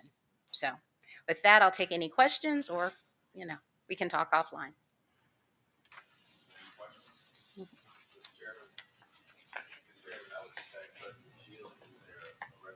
A priority for what we're looking at? The way these are lined, the way this is set up now is the priorities Okay. that the campuses in the system Okay. Okay, so no deviation from where we are right now. Okay. My sense is the key thing is for us to prioritize the projects that we can work on and actually spend the money. Right. And that's the way this is aligned, right? Yes. Okay. So can we get maybe a succinct one pager for the board as we go to talk to these legislators after the election in January and February before we get to session, so that we all can be on the same page? Yes. Thank you. And we will, in that one pager, what's going to be important is divide the existing projects where we've already spent money and we have that momentum versus the new things we're asking. Okay. And these could be leave behinds that Yes. if they look at it, Yes. or even a kindergarten looks at it, Yes. we'll get it, right? Okay. If you notice, I tried really hard not to say P1, P2, P5 Yeah. today. Yeah. And just talk about we need money, we need to I spend get it. money. When I used to do the presentations downtown, I would start off by saying capital outlay is confusing because it has its own language. And I'd go through a whole list of vocabulary words that I would say in my sleep, and I'd get the glassed over looks. And so today we wanted to just focus on what we have to do is spend money. Obviously, you can only spend cash, so me saying non-cash means nothing to you. Right. So what we're asking is to be able to put forward a message that says we need this much cash in FY25 to move these projects. And Mr. Chairman, I think it's key that in this strategy, we're being intellectually honest in the sense of, okay, we know what we can do today and we know what we can't do today. And so we're going to be honest about this is how we can move forward. We're not asking for everything today, just the stuff that we can do just today. So that's key, and I know the legislators would appreciate that. Yes, sir. Yes, sir. Mr. Rutledge? Just to echo what Mr. Matthews has said, I would also hope, good job as usual, Ms. Whitmore, that we continually update our legislative delegation on what our priorities are throughout the year and not just wait until a few days before session. I see Representative Carpenter shaking her head. I saw Representative Brass here also. I just think that's more important, we can overload them with information and our needs. That helps us greatly. I have a question for Mr. Dawson, if I may. Yes, sir. Ask it. Thank you. Yes, sir. A good job as usual. I said to Ms. Whitmore while both of us were waiting for a plane that never took off. I left, you stayed. But good job as usual. You guys are doing a really, really good job managing this space for us. First, an attaboy for Mr. Dawson, who is the newest gubernatorial appointee to the Amite River Basin Commission. It manages East Baton Rouge Parish. It mitigates flood, Livingston, Ascension, and a few others. As you know, the university has experienced some flooding issues that we've been trying to deal with. So I think it's a win-win for the entire system, particularly the Baton Rouge landmass, to have you on there. And I know you're going to be looking out for us. So yes, sir. Congratulations there. Yeah, thank you. I just want to ask you again, for the benefit of my colleagues, because I've discussed it with some of them, about where we are on the lab school yes. deal. The men and women's, boys and girls, as it's called there, locker rooms does not have any air conditioning, very poor ventilation. And you know, we've been in some very extreme heat here locally. We want to make certain that we put those kids in the best environments possible. Can you give us an update? Yes, sir. I mean, and specifically concerning the situation with the locker rooms, I mean, there is a project that's moving forward right now that will provide, air conditioning into those locker rooms.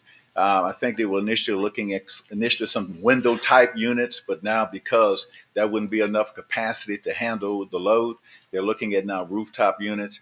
We've been talking with Mr. Henry Thurman, who's been looking at their project.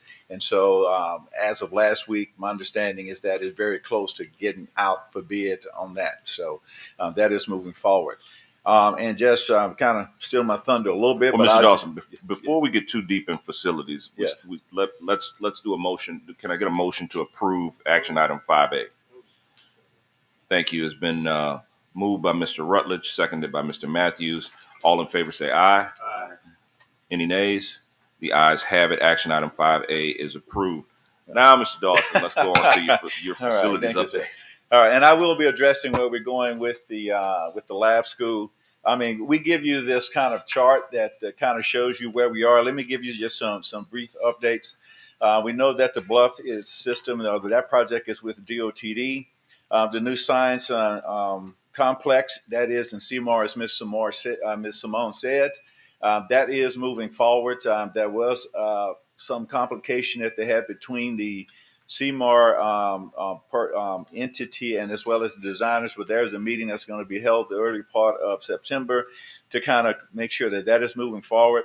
The business building is in design development.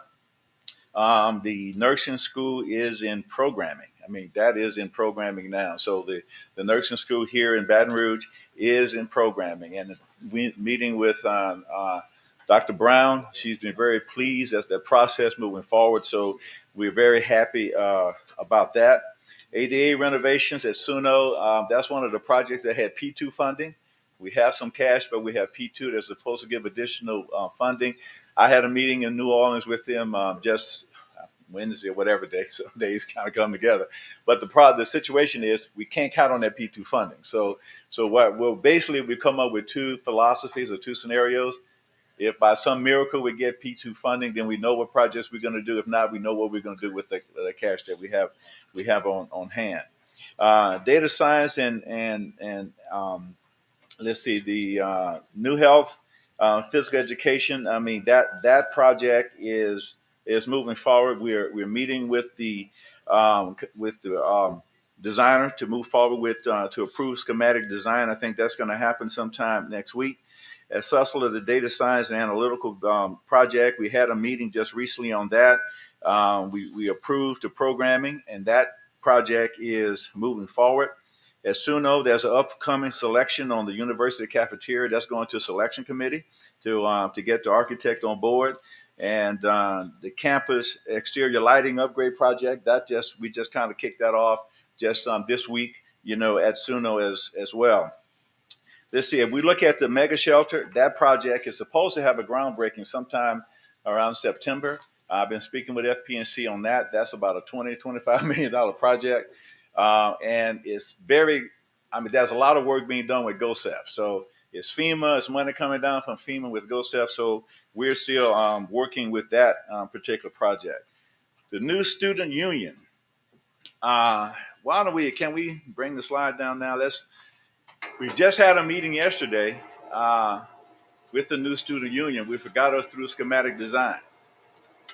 And this is a rendering of what you're going to look at, okay, with the new student union project coming around F Street, moving toward the building. That's that view. Where are my other slides? Oh, on the top? Okay.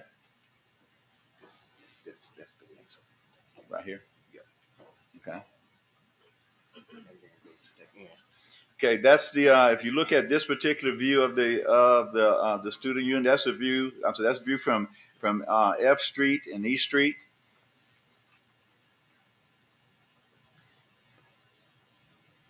This is coming across the street, going. It's a view from the bridge, going up to the new ballroom. That's going to be the ballroom that's up in the elevated ballroom. That's about 25 feet of windows that you see in the front. There's a little balcony that's there. And the designers are also looking at using as much space as underneath the stairway to make spaces where students will congregate and able to sit. So that is excellent use of the space, and we are very proud of what they've done there. This again is coming from the Memorial Quad. This is kind of heading around Harding, facing the new union. As you can see, it's going to make a statement. You know, one thing that we were always talking about is just making sure these buildings make a statement coming up for the next, decades of Southern University. This definitely will do so.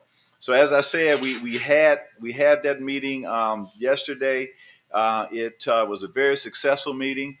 We had also chancellors and vice chancellors and those that ran the union. They were very proud of what was done. And I got to say, their work in making sure that the programming was done properly and they were involved in it. To give an example, when the FC, or the available cost from construction, got a little bit close to what our budget was, they were the ones making the recommendations of what we can possibly cut to get it within budget. That shows that they were very involved in the program and they knew what the programming consisted of. Okay, I want to show you something else real quick since I have the slides up. We have other projects. This is basically I think this is the poultry area. If you go on the backside of campus heading out, we had some of those areas that were kind of dilapidated and needed to be upgraded. We needed a facelift. So that's a project that we're doing in the back side of the campus in the ag department. The top view, of course, is as it look now. The bottom view is what we're proposing. These dollars were done with deferred maintenance dollars. So it is an incredible project that's really going to be consistent with the overall development of that particular area. Some of the situations that were inside the building, we're going to have all those renovated. As you see, the conditions on the left as to where they are. This is what's proposed on the right. It's going to be very useful and utilized for the students. This is the swine farming area, and as you can see, the conditions that they are now and what we're proposing doing. And these projects are moving very quickly, and we hope to get this out to be pretty soon. So with that, I was talking to the chancellor. He said they got a large class of freshmen, so we're going to do some things to hopefully make them feel pretty good about what we're doing with the agriculture department. I always was told you never mess with people who either cook your food or grow your food. So. So we want to make sure that that's the situation. Okay, just to tell you a few more things, we are coming up on other selection committees, and I'm going to finish and be brief about it. If you guys have any questions about some things, you let me know. We have some HERC projects that we are doing. The Global Innovation and Welcome Center. I mean, that project, we expect to maybe even break ground on that sometime by the end of this year. According to facility planning control, most of those projects, there's some questions about maybe the safety building, but the Global Innovation Center, T.S. Harris Learning Hall, the outdoor amphitheater and classroom, those projects are scheduled to have groundbreaking sometime by the end of this year.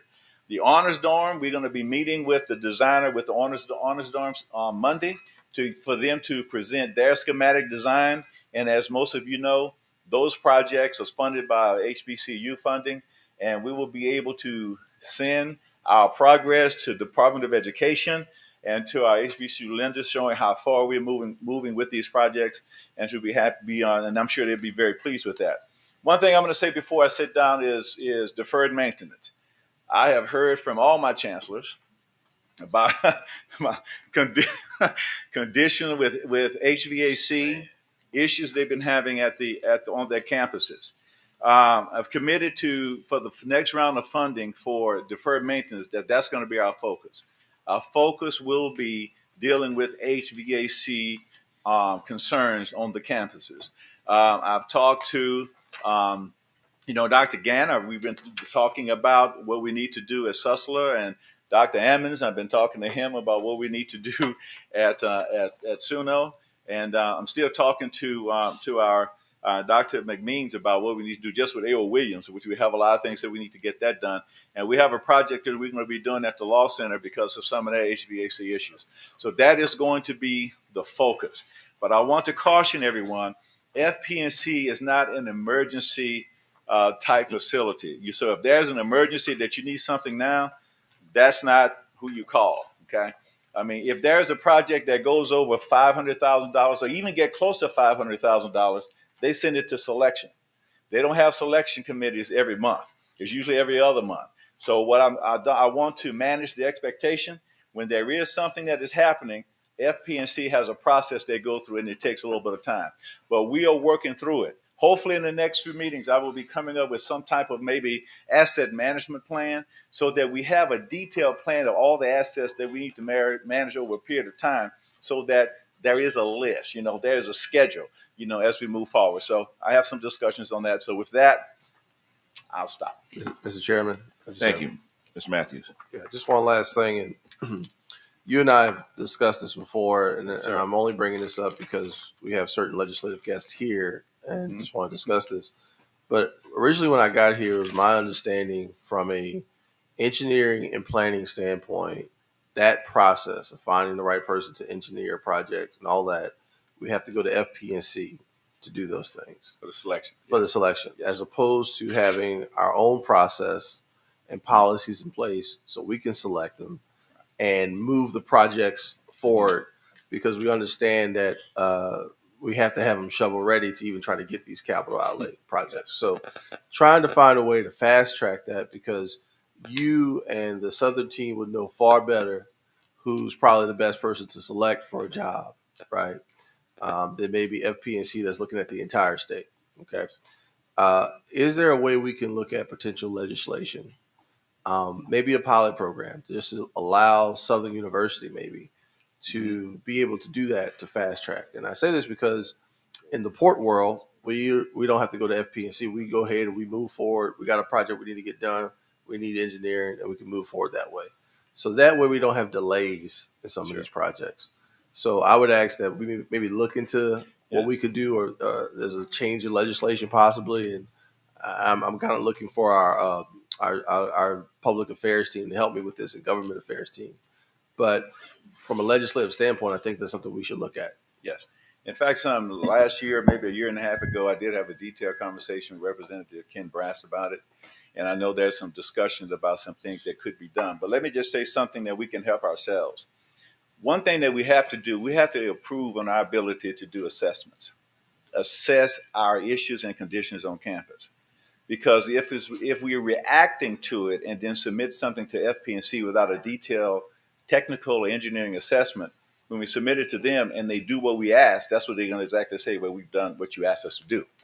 The same thing with even doing programming. We were able to move forward with some of the programming, which gave great information because we were able to get somebody in to do programming before we actually had to submit a lot of things to FBNC. We were able to have a good program developed.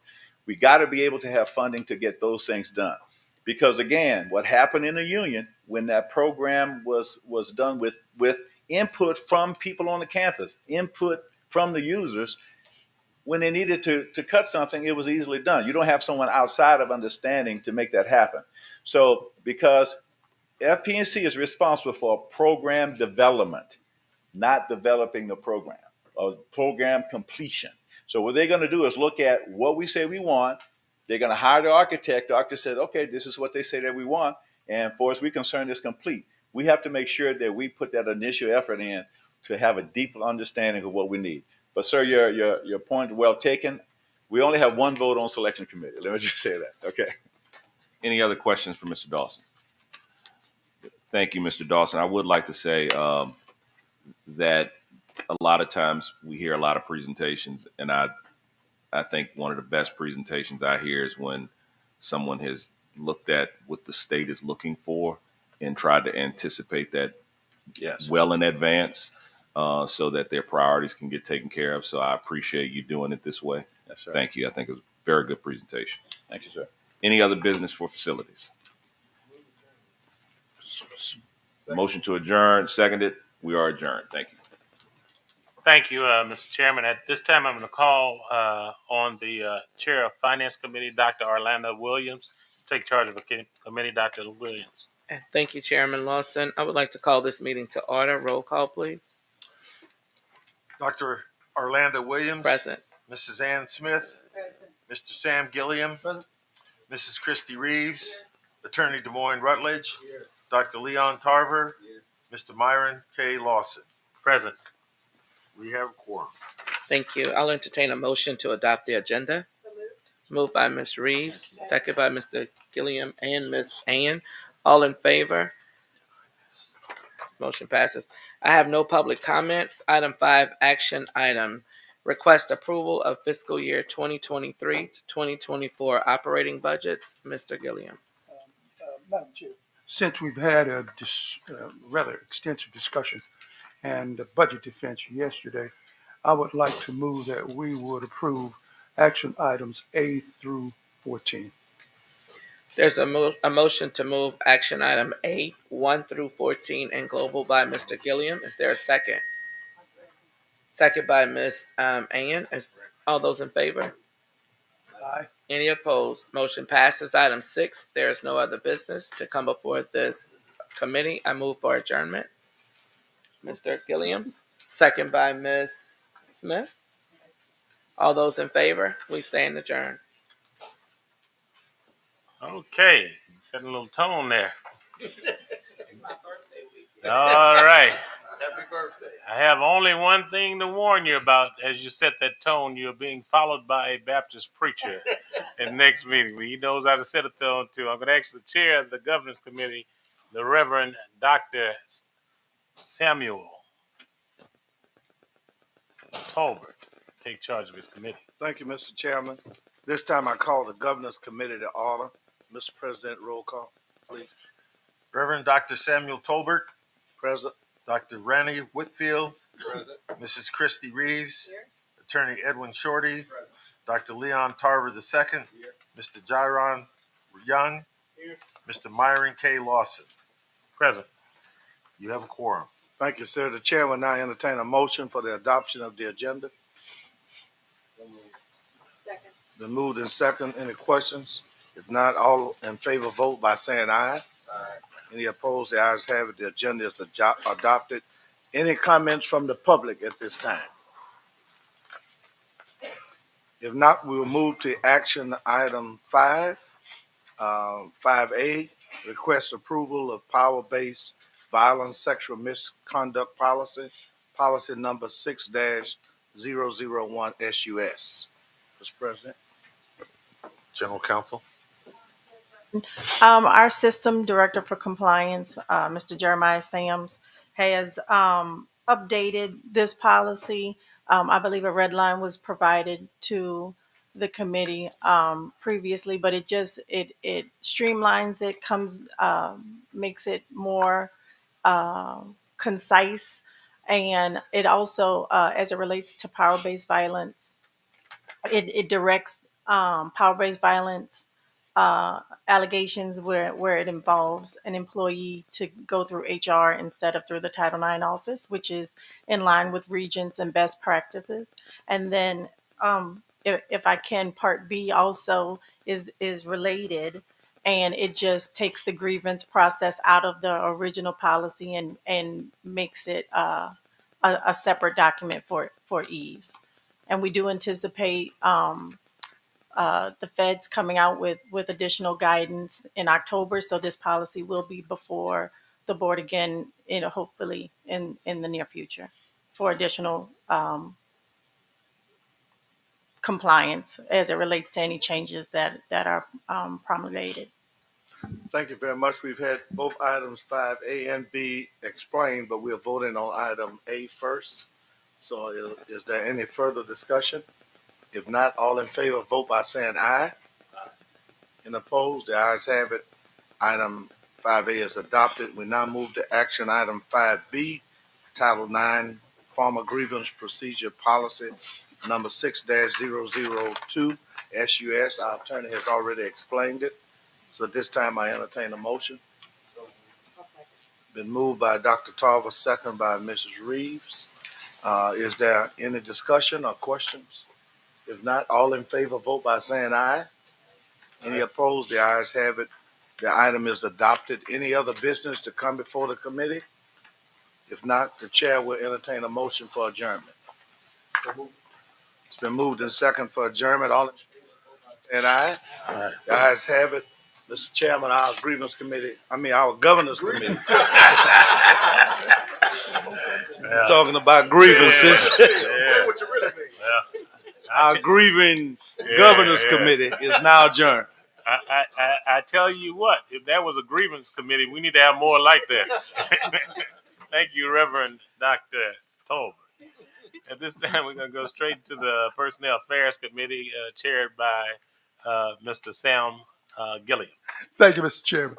The Personnel Affairs Committee is hereby called to order. Mr. President, please give us a roll call. Mr. Sam Gilliam, Present. Mrs. Christy Reeves, Attorney Jody Amedy, Mrs. Hazel Dudley, Dr. Leon Tarver II, Dr. Orlando Williams, Mr. Myron K. Lawson. Present. We have a quorum. Thank you, Mr. President. Before soliciting from you a motion to adopt the agenda, we want to advise you that item C8 is being laid over and will not be considered in this committee meeting. That stated, what is your pleasure for adoption of the agenda? I hear Dr. Tarver move for adoption. Do I get a second? Do I have on my committee here? Okay, a second from Ms. Hale. The agenda is thus adopted. Those in favor, please let it be known on the side of aye. Opposing, nay. Hearing none. Our agenda is thus adopted. We move to item number 4, which calls for public comments, and we have a few. If you will, we will remind each of you, please, those who are coming forth, that there is a 3-minute limit on these, and we would ask indeed that your comments would be restricted to the items within the agenda of the Personnel Affairs Committee. And the first person I have is, he knows my order, Professor Tip Fern, who is faculty senate president. It's always a pleasure to see you, sir. How have things been? Great, wonderful. Fantastic. Well, Comments? Good morning, Board Chair, Good Vice morning. Chair, Dr. Whitfield, President Shields, and all the other distinguished board members here, faculty and staff in attendance, students listening, and everybody else. It's a great day on the campus. We, the Faculty Senate, we're very happy for some of the changes you instituted at your last board meeting. Chancellor Pierre, when he was selected as the EVP, Executive Vice President, the first thing he did was met with the Faculty Senate. After he met with us, we had a list of concerns we brought to him. He listened to us. Not only did he listen to us, he paid attention. We met with him for 3 hours. After those 3 hours, he didn't make no decision. So he came back again a week later. We called him in. And as a result, we had somewhat simple changes, such as one of the changes it made as a chair, when you assign classes, you first had to go to your dean. Then your dean would go to academic affairs. From academic affairs, they'll send it back to the dean. So over the summer, it took me almost a month to change a name by a class because of Chancellor Pierre's decision to let the deans assign the changes to classes on the schedule. We have a building in Fisher. That building was given to us last week. There were no room numbers, nothing on there. And within 2 hours, I was able to assign about 50 room numbers to that one. So these are the changes we've seen coming. Why did that happen? Because he hired people within the campus. He promoted, and you will see on the list today that's been promoted, that's been sent to you, that he hired within the campus. And some of this personnel that have been hired within the campus, we're going to see great things coming from them. So Chancellor Pierre, we want to thank you, and the board, we want to thank you again. I'll be very brief. And also to one of the things I'm going to say right now, a lot of young faculty members, they were planning to leave. And I told them at our our faculty senate meeting yesterday, do not leave. Give this board and Chancellor Pierre a chance to make it right because the ship has been wrong. And we will come back to our pre-glory days under Chancellor Pierre and this new set of people in academic affairs. And thank you. Thank you very much, Professor Guevara. The next person up is Professor Albert Samuels. Please come forward, sir. And again, it's always a pleasure to see you. Good morning. Morning, sir. Good morning, Chairman Lawson, Mr. President Chancellor, to distinguished members of the Southern University Board of Supervisors. I come actually sharing good news and good tidings. I wanted comment on item 7 just real briefly, and I just wanted to commend our new chancellor slash EV, whatever you are over here, for the consultations that he's had with with faculty and stakeholders, and so a lot of what you see here in this packet is the result of conversations and the deliberations that are really assessing the needs of the campus, and that is manifested in some of these recommendations. I just want to mention a couple of people in particular that I think that are really worthy of these appointments. It's good to see people who have been working in these vineyards for many years to kind of get the due that they deserve. I think that Dr. Alberta Lawson is one of the smartest people on this campus, and she's going to do wonderful things in the graduate school. It's good to see Ms. Jelana Turner, who's worked real hard in the Registrar's office to get this opportunity to lead that unit, and she's going to do well. I have very high regard for Dr. Laura Young, and I'm really excited about the opportunity that she's going to be given to give some leadership to academic affairs. And I can't say enough about my good friend, Dr. Reva Hines, who I want to thank my dean for recommending her to assume this new role in to lead the part of public administration. She'll be overseeing really 3 programs. She is a graduate of that program. It's really near and dear to her heart.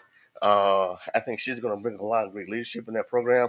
I'm going to actually miss her in political science.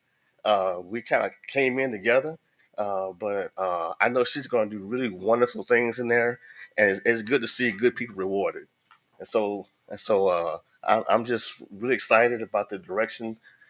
We got some ways to go, but I'm really excited about the direction that we're going, and I'm done.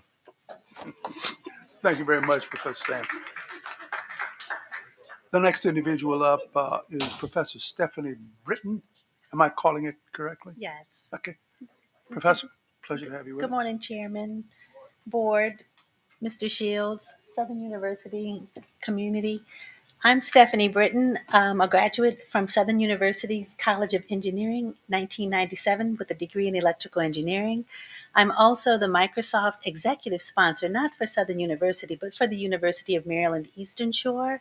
And I'm here to say that I am very much in support of the hiring of Dr. Martin for the Dean of the College of Engineering. Um,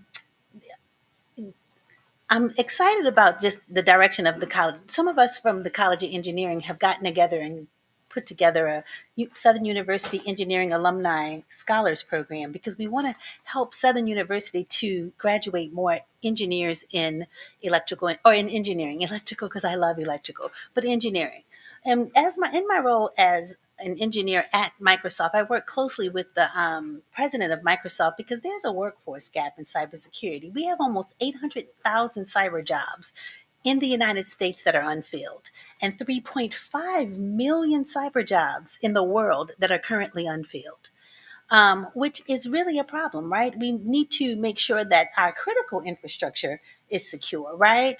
And engineers are going to be a part of making that happen. Engineers, computer scientists, and not only do we have workforce issues or gaps in cybersecurity, but in IT altogether. So I'm super excited about the Southern University Board choosing Dr. Martin as the new leader.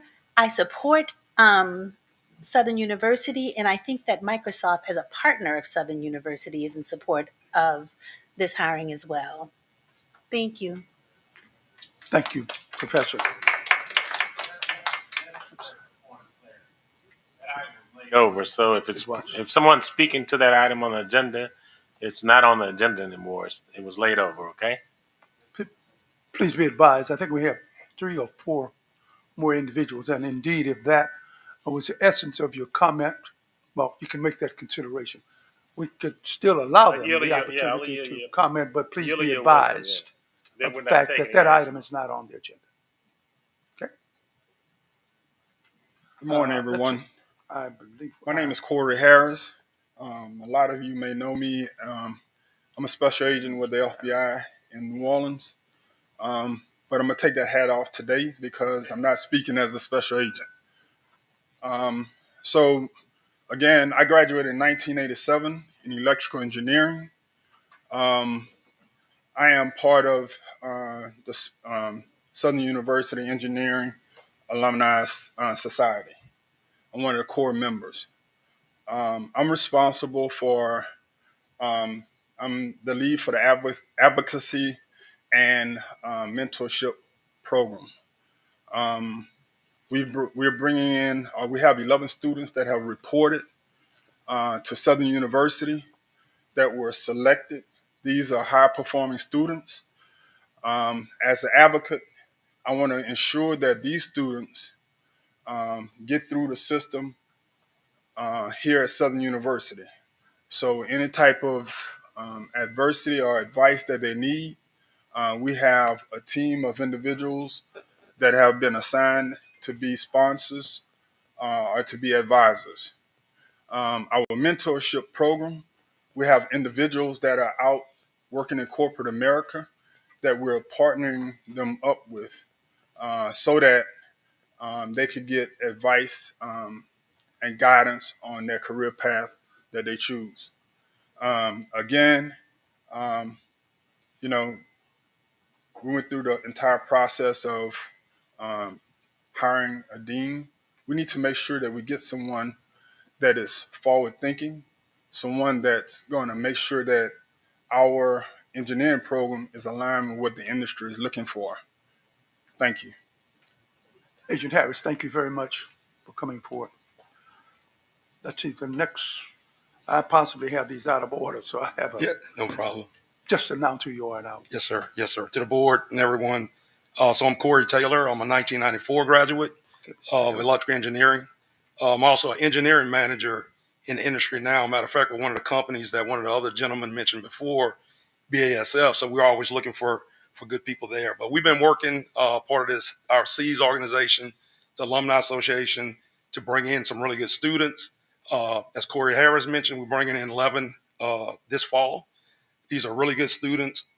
Average ACT score of 27. average GPA of 3.9.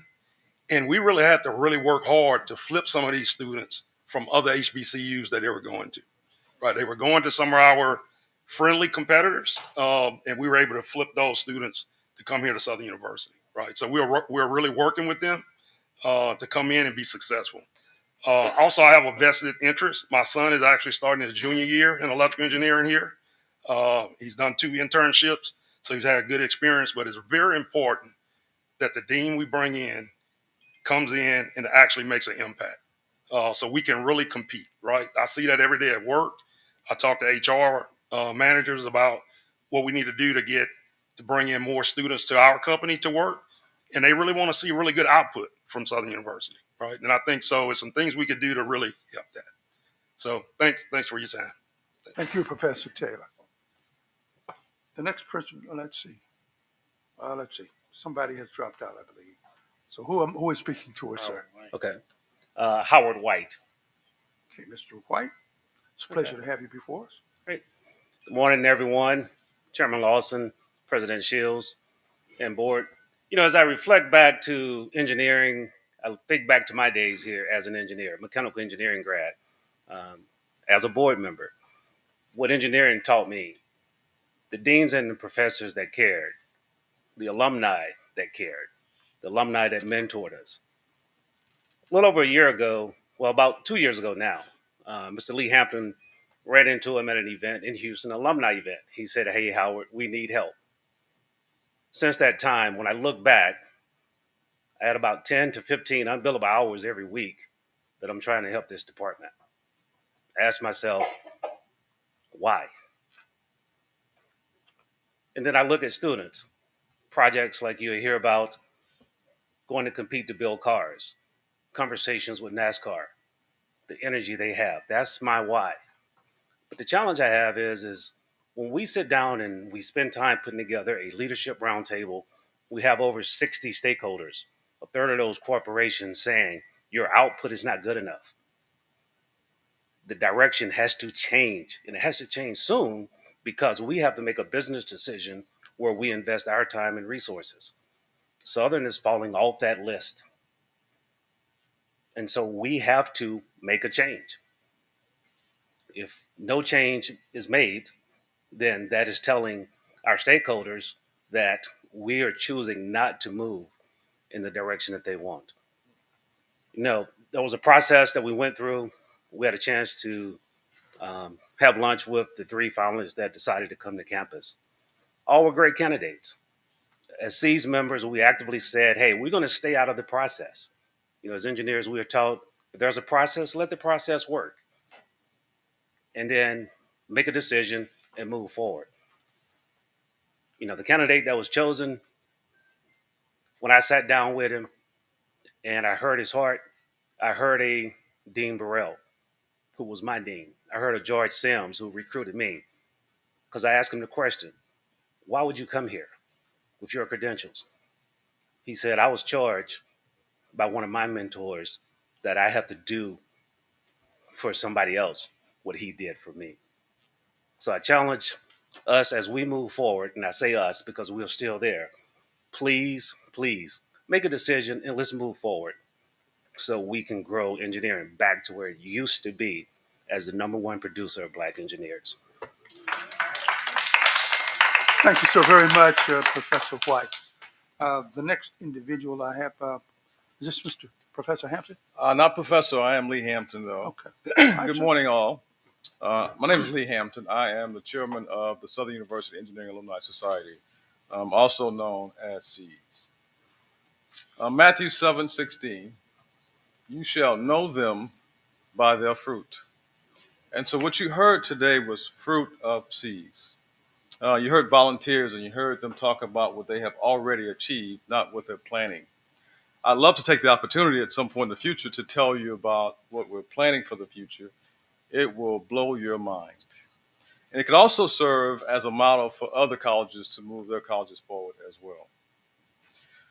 What motivated SEES? I must tell this story. Dr. Sahu placed a phone call to Corey Harris, who spoke earlier, and he said the engineering alums have not stepped up to the plate like we need them to. And Corey placed a phone call to me, And I can sometimes get an attitude. So I said, who does Dr. Sahu think he is telling alums and chastising us? I will be forever grateful for that chastisement because it was much needed. In my role, I've had an opportunity to speak to over 500 alums in the last 12 months, engineering alums at Southern University, not an exaggeration. I've spoken to over 25 companies who should be engaged, were once engaged, or are engaged with Southern University engineering program. I've talked to government agencies, I've talked to foundations and other universities. I understand the temperature of the water. I was educated under Dean Burrell here at Southern University. I was also educated under Harold Martin at North Carolina A&T. Those two gentlemen have one thing in common. They both presided over the #1 producer of black engineers in the nation, one at Southern, one at North Carolina A&T. I sat at the feet of both of those individuals. Dr. Martin was actually my project sponsor for my master's project. He's also my fraternity brother. I'm just going to throw that out there. So what I'm saying is I don't see as well as I normally used to see, but I can recognize the characteristics of a great dean. Dr. Martin, Dr. Leon Martin has those characteristics.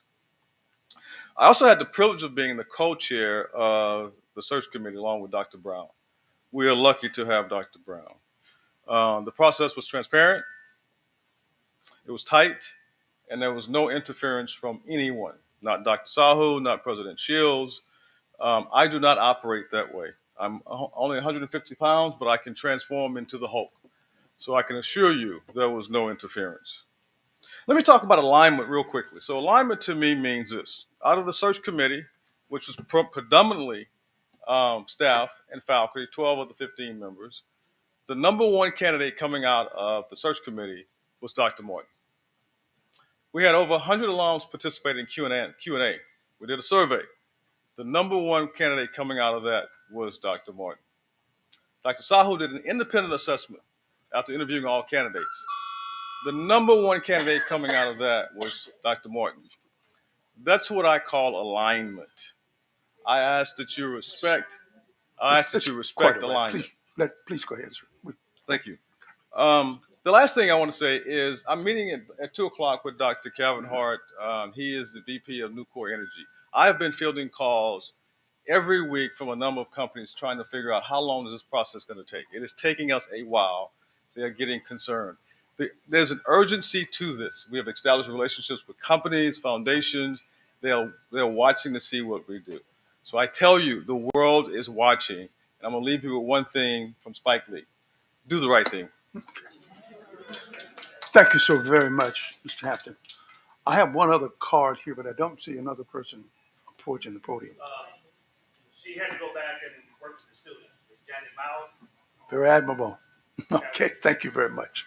And thanks to all of those who have taken time from your busy schedules and shared your comments with us today. We move now to action items, and that's item 5. We have action items A through F, and members of the committee here, what is your pleasure?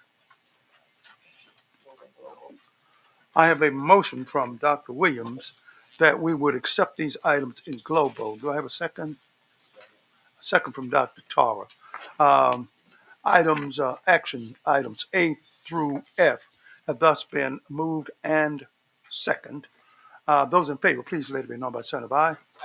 Mr. Chair, you doing it global. I'm going to recuse myself on this vote. Okay. Personnel things. Please let the record show that Chairman Lawson has recused himself from participating in this particular motion. Okay. Did my motion pass? Yes. Those in favor, sign of aye. Opposers, nay. This motion, these action items are thus approved. We move to item number 6, other business. Is there any other business to be brought before the Personnel Affairs Committee? Grievance? Hearing none, let's move on to item number 7, adjournment. Motion moved that we would adjourn, and second by Mr. Zadell Duffy. The Personnel Affairs Committee is thus adjourned. Thank you, Mr. Chairman. Thank you, Mr. Chair. At this time, we'll go directly into the Southern University Board of Supervisors meeting. Item number 1, call to order. Mr. Secretary. Yes. Mr. Myron K. Lawson, Present. Dr. Ronnie Whitfield, Attorney Jody Amity, Ms. Zell Dudley, Mr. Raymond Fondell Jr., Mrs. Maple Gaines, Mr. Sam Gilliam, Mr. Paul Matthews, Mrs. Christy Reeves, Attorney Des Moines Rutledge, Attorney Edwin Shorty, Mrs. Ann A. Smith, Dr. Leon R. Tarver II, Reverend Dr. Samuel Tolbert, Dr. Orlando Williams, Mr. Jiron Young. We have a quorum. Okay. Thank you, Mr. President. Item number 3, adoption of the agenda. Are there any modifications to the agenda as printed? Mr. President.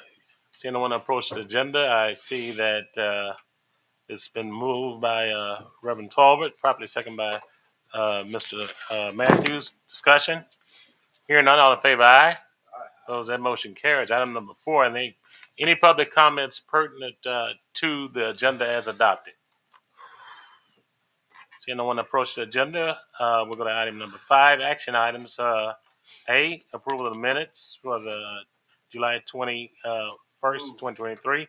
Move on item number 5 by Mr. Rutledge. Discussion? Hearing none. All in favor, aye. Opposed? That motion carries. Item number 6, resolutions. Mr. Secretary. Okay, on action item. You had a move by Mr. Rutledge, but you didn't get a second. That was seconded by Mr. Shorty. Okay. Thank you, Counselor. Yes. Okay, item number 6, resolution, Mr. Secretary, President Shields.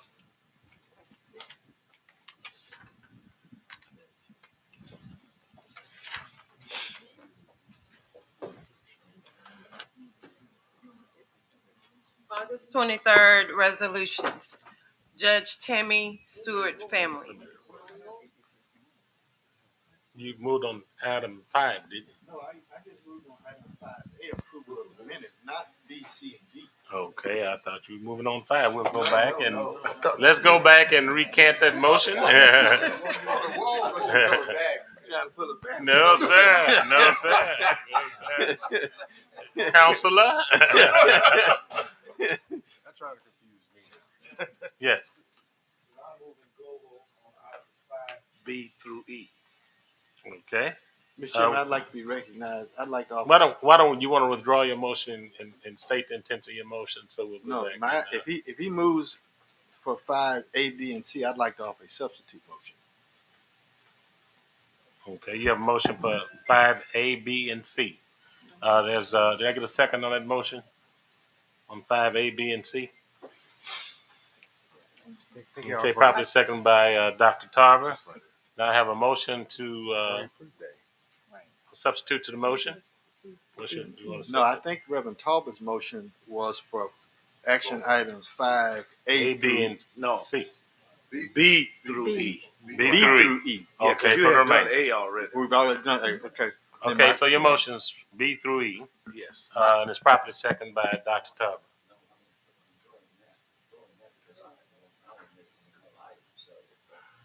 I withdraw my motion and we just. Okay. I didn't know. Thank you. So your motion's 5A. Yeah, we've already carried that. So we carried that. Now we'll go to item 5B. So moved. That motion's made by Second. Mr. Rutledge, properly seconded by Mr. Matthews. Discussion? Hearing none, all in favor, aye. Opposed, motion carries. Motion on 5C, request approval. Moved by Board Member Rutledge, properly seconded by Vice Chairman Whitfield. Discussion? Hearing none, all in favor, aye. Aye. Opposed, motion carries. Item number 5D, request approval for reorganization, SUS, SUBR, modification of John Pierre's additional title from interim executive vice president to interim executive vice chancellor of the SUBR campus, reinstatement of Dr. Ammons as executive vice president of the Southern University System, recommendation to deconsolidate the roles of the president chancellor and initiation of a search for the new chancellor of the SUBR campus. Do I have a motion Yes, I made move. by Dr. Tarver, Yes. properly seconded by board member Fondale? Discussion. Discussion on the motion. Okay, well, ask you want to make a comment, President Shearing? We can discuss. Okay. So I got to have at least brief conversations about this with a significant number of the board members. Um, here's the position that I take. There is much work to be done, both as the system president and as the chancellor of the Baton Rouge campus. And as I think I've told each of you, what you call the lead person on the Baton Rouge campus under the president um, is not it's semantics to me. Um, some of you feel very powerfully that uh, the term chancellor needs to be associated with that position. Uh, some think it's better to not have a separate chancellor for SUBR. I would say this. Um, the experience that I've had with Chancellor Pierre over the last 3 weeks as he stepped into that role uh, is an exemplar of the model that would need to be followed. Um, he's been on the ground, moving things along, but in continuous contact with me. We both ascribe to the position that he and I can disagree and we can have the conversation. But once the conversation is done and decision is made, we're on the same page. Historically, I think that was a point of conflict when the titles were separated. The Baton Rouge campus desperately needs day-to-day attention. The system desperately needs day-to-day attention. If we're going to make this the legacy of this era of this university, this great university, achieve all it can, we need to figure out how this structure so that it can happen. And I'm comfortable with the choice of the board. Now, the last thing I'd say to you is, and I'll give my gratitude to Vice President Apini, because as we were preparing for this meeting, we were messing with all these titles. He raised the little subject of SAC-COC. And so we have to make sure we sequence how we do this appropriately so a red flag is not sent up to SAC-COC. So you can't have two chancellors at the same time. That's a problem. So we got to sequence this. If that's the sense of the board that they want the title to be a chancellor, then we need to sequence it as an executive vice chancellor at this point and then move as the title of chancellor later. I think I saw Dr. Tarver, then Attorney Shorty, Attorney Rutledge, and Dr. Tarver after that. I move to adopt the recommendation after careful review of the letter that was submitted by the president and after discussions with a large number of board members and some faculty members and some members of the faculty senate. And as everyone is aware, the current arrangement that we had was introduced by me some 8 years ago to create the president, chancellor, president, executive vice president model. Actually, two titles. It was executive vice president and executive vice chancellor, corresponding to the president of two titles, president, chancellor.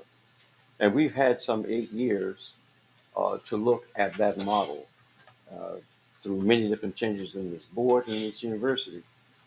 And more recently, since Dr. Shields or President Shields has been here, we've had an opportunity to further examine how that functioned over the past year. And it caused me to also stop and take a look to reevaluate whether or not the model that I had introduced and the board adopted was very applicable to what we have now. I recognized immediately that it wasn't so much trying to make a structure to fit the university, but rather trying to fit people to a structure. And so, since we selected a president who has a different background from other presidents we've had, and he's come here to acculturate to this environment to make the best contribution he could make under the circumstances. Even with his delivery to us a couple of months ago, that we really needed to look at another model in terms of what is possible and what is needed on the Baton Rouge campus. So I began to reassess my position with respect to President, Executive Vice President, and move towards the adoption of the idea of a chancellor for the Baton Rouge campus because it is such a much larger one. There are needs for the campus itself, and we keep getting feedback from faculty members and others about the whole question of communications and how the system functions and the decision-making process.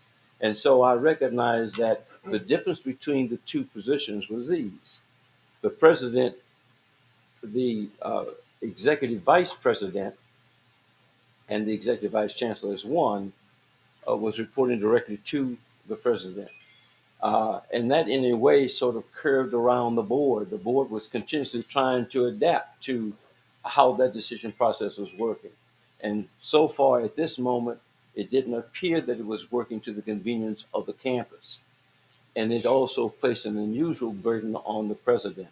So I began to reassess that and said, well, perhaps it's time now to rethink this. And so I did in my way and concluded that the idea of having a president of the system and a chancellor for the Baton Rouge campus was perhaps more in keeping with where we would be going for the future, based on the skill sets of the people we're talking about involved and the opportunity to bring in people that can fit what the new demands are on the administration and the direction the university is going. That's my explanation. Okay, Board Member Shorty. Thank you, Mr. Chairman. I reviewed the letter from the president, and it raised a number of questions in my mind. And I've talked to a number of my fellow board members about this. But it seems to me that a lot of the issues that we feel exist on the Baton Rouge campus predate President Shields. Not only do they predate President Shields, but they predate the merger of the positions, as Dr. Tarver discussed. And I'm not sure that the merger of these two positions resolves the issues that we have discussed. As the president mentioned, it is a bit of a semantic issue that I think has taken probably more time of this board than it should have taken, in just determining whether or not these two positions should be together or separate. But I would ask you, does it resolve some of the basic customer service issues that you all hear about and that we often complain about? I don't know if it resolves them. In fact, I'm pretty certain it doesn't resolve them. The other thing is, a number of you have waxed poetically about the needs of the Baton Rouge campus and the desire to have someone deal with the day-to-day issues on the Baton Rouge campus. This particular agenda item would split those two positions, but it also continues to allow the chancellor in New Orleans to hold a dual position. So I would submit to you that if Baton Rouge needs a full-time chancellor, New Orleans needs a full-time chancellor, not someone who has to split his time with issues on the Baton Rouge campus, because those same issues relate not just to Baton Rouge, but to New Orleans as well. The other thing I'd like to know is, what are the financial implications of this? I don't know what happens. What's a new chancellor's salary range going to be? What's the funding source, and how we deal with that? We may have money for facilities, but you can't retask all that money to salaries. So I think we should be mindful of what this does to the bottom line. Now, probably in the big scheme of things, that's probably not the biggest issue. Not to say financial issues aren't always prominent as they should be, but in the size of the budget, it's probably not the overwhelming thing. But I get what everyone's concerns are. I do. I just don't see. I just don't know if this resolves it, because those everyday customer service issues that we often complain about are not going to be resolved by splitting those positions. It sounds to me, and I subscribe to this. The lawyer and had his making me choose my words very carefully.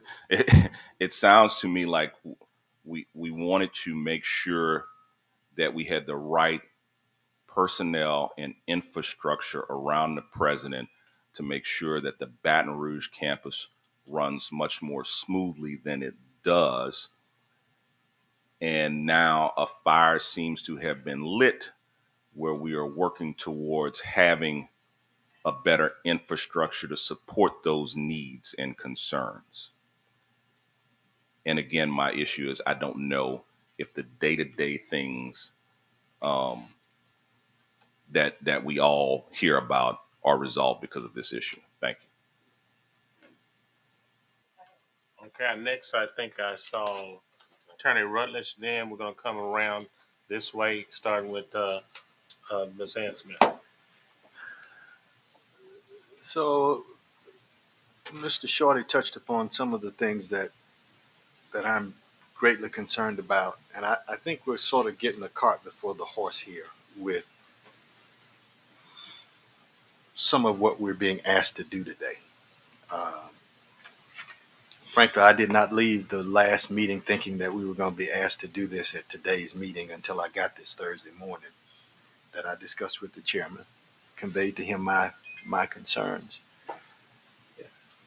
I kind of know where this train is headed, but I think we need to do this in such a way that our constituencies and other important stakeholders understand what we're doing and why we're doing it, and that we're able to message and address the larger issues that accompany this. It's going to be very difficult for us to say that our president can't manage a system and the Baton Rouge campus with 7,000 students, and the guy across town is managing a system in a Baton Rouge campus with 31,000 students.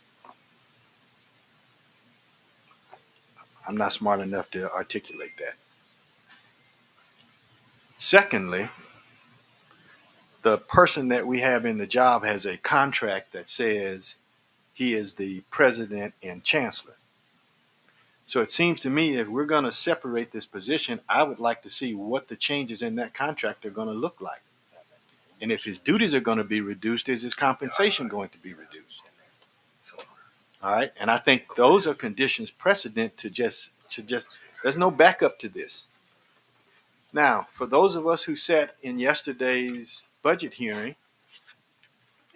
the Baton Rouge campus is on a very thin financial footing, for lack of a better term. And it's heavily dependent on our projected student enrollment count, which we're behind on. If you compare where we are to date last year, the president admitted in the budget discussions that at best he hopes to be flat. All right. And so we're going to create a new position that's going to be a substantial amount of money with both salary and benefits, for which we have no budget for. So before I vote for this, I would like to see what the budget implications are going to be, what that structure is going to look like, what the accompanying contractual obligations that we have to the person who's currently in the position, so we can vote on all that at once. Because if we rush to vote this today and start advertising for a chancellor without any of this having been resolved, and we in a month or two from now we have a uh-oh moment, where does that put us? And so if it's the will of the majority to separate it, I get that. I'm not going to fight that. All right? But I think, colleagues, we need to be a little bit more deliberate about this and need to pay attention to some of the details that ought to be before us and accompany a decision of this magnitude. And at the appropriate time, Mr. Chairman, I'm going to make a substitute motion to take out the separation of the position and the initiation of a search, and we can bring this back in September with a new contract for him and what those budget implications look like. And I don't think that's too much to ask for. Yes. I don't believe this document here says anything about a search.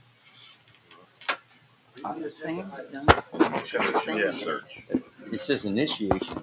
Yeah, that's a process. Developing it. It's developing the process. What, is he opposed to the process or to the search? He said he was opposed to the search. Are you opposed to the process? I don't think I don't think what I said lacked clarity, Dr. Tarvin. I want us, the initiation of a search means just that, the initiation, we're going to begin a search for a chancellor. All right, let me finish. Let me answer your question. All right. So I plan to offer a substitute motion so everybody is clear that we will bring this back in September. And before I vote to separate these positions, I want to see some projection from Mr. McClinton or somebody that says this is what we think this is going to cost the Baton Rouge campus. That's number one. And number two, I want to see a new contract that Mr. DeQueer and our council works up with the president that clearly outlines what his duties are going forward before we arbitrarily separate this position without nothing. Now this, you had it, but it's her turn. You had your turn. Yes. Come on. I know you're not for this, but I want to. Board member Smith, come on. Thank you. As I've heard the discussion, it becomes even more confusing. However, I continue to hear SAC-COC come in, and there is a question mark with SAC-COC. My question is, have we gotten an accurate communication from SAC-COC? And what are they recommending? I would like to know that. Along with all of the other discussions, I need to know because I'm very, very much in favor of having a chancellor for Southern University Baton Rouge campus. We need that, but we need to be accurate in our discussions. Let me say this. We talked about this last month. This is no surprise that this was going to come up this month. You may have missed it. Dr. Penning, is Dr. Penning here? He writes the book for us. We went through a period, and this is what he does for a living. Mm-hmm. I trust his judgment. I had that conversation that he's addressing some concerns about. And Board Member Shorty, to your question about what it costs us a lot. This costs us a lot because we've lost students under this current model. We have a president who says that he needs help to focus on this campus. So how much does it cost us? It's costing us students. It's costing us morale because people overwork. It's costing us positions that have been unfilled for several months. Under the new approach, just in 1 month, you see the PFs just roll through here to fill critical positions. I don't know what more I can do than we did last month. We were clear about this was happening. The president is telling us his suggestion. You heard from the faculty senate today. You heard from multiple people from the faculty senate that say we want a chancellor. I don't know how much clearer it can be. Right. What does it cost us? It cost us the loss of students. I'm telling you what I've seen just with Professor Pierre, our chancellor, being here. We've saved whatever they cost was because of initiation. How many long lines have you seen out here? I could show you long lines a year ago. I can show you challenges that we have. So what does it cost us? It costs us enrollment. It costs us maintenance around this campus. It costs us not being able to talk to our faculty senate partners and staff as he's doing now. So it's cost us employees because they're underpaid. That's what it's costing us. So if we want to look at the big picture, it has cost us this current model. Go ahead, Okay. Dr. Wait, Penny, come up. I want to make sure he addresses your question. My question is, again, have we directly communicated with SACS? I'm asking that question because it is important to the university, to the system, to everything. And what was recommended from SACS? I really wait. I'm just asking, and I have a right to ask. I really, really have a lot of respect for Dr. Pennin and his opinion, but I would like to know facts at this point. Thank you. Yes. Okay. Thank you, Ms. Chairman. So first, Dr. Monaghan, if you would give that document to Dr. Renee. It's just a one pager, front and back, and that way it at least provides a framework of response. And I will respond directly to your questions because I ran into this conversation 2 days ago when we were going over the board agenda. President always takes the leadership team through the board agenda, so it's my first time at that time seeing this item, and that's why I alerted the president that we may need to be cautious about the fact of having two chancellors at one time. It's like a seat. You can't have two people sitting in that seat at the same time. So that triggered part of the conversation. The second part was I had Dr. Monaghan immediately pull up what the SACS document says about CEO control. So it's not an opinion of Dr. Pening's, it's what SACS says. And number three, we, all of our campuses, but specifically the Baton Rouge campus, and Dr. Ammons probably remembers this, we were challenged when we responded to the decennial reaffirmation in 2020 because we had that president chancellor model. And we went through that the first time, we were found in noncompliance.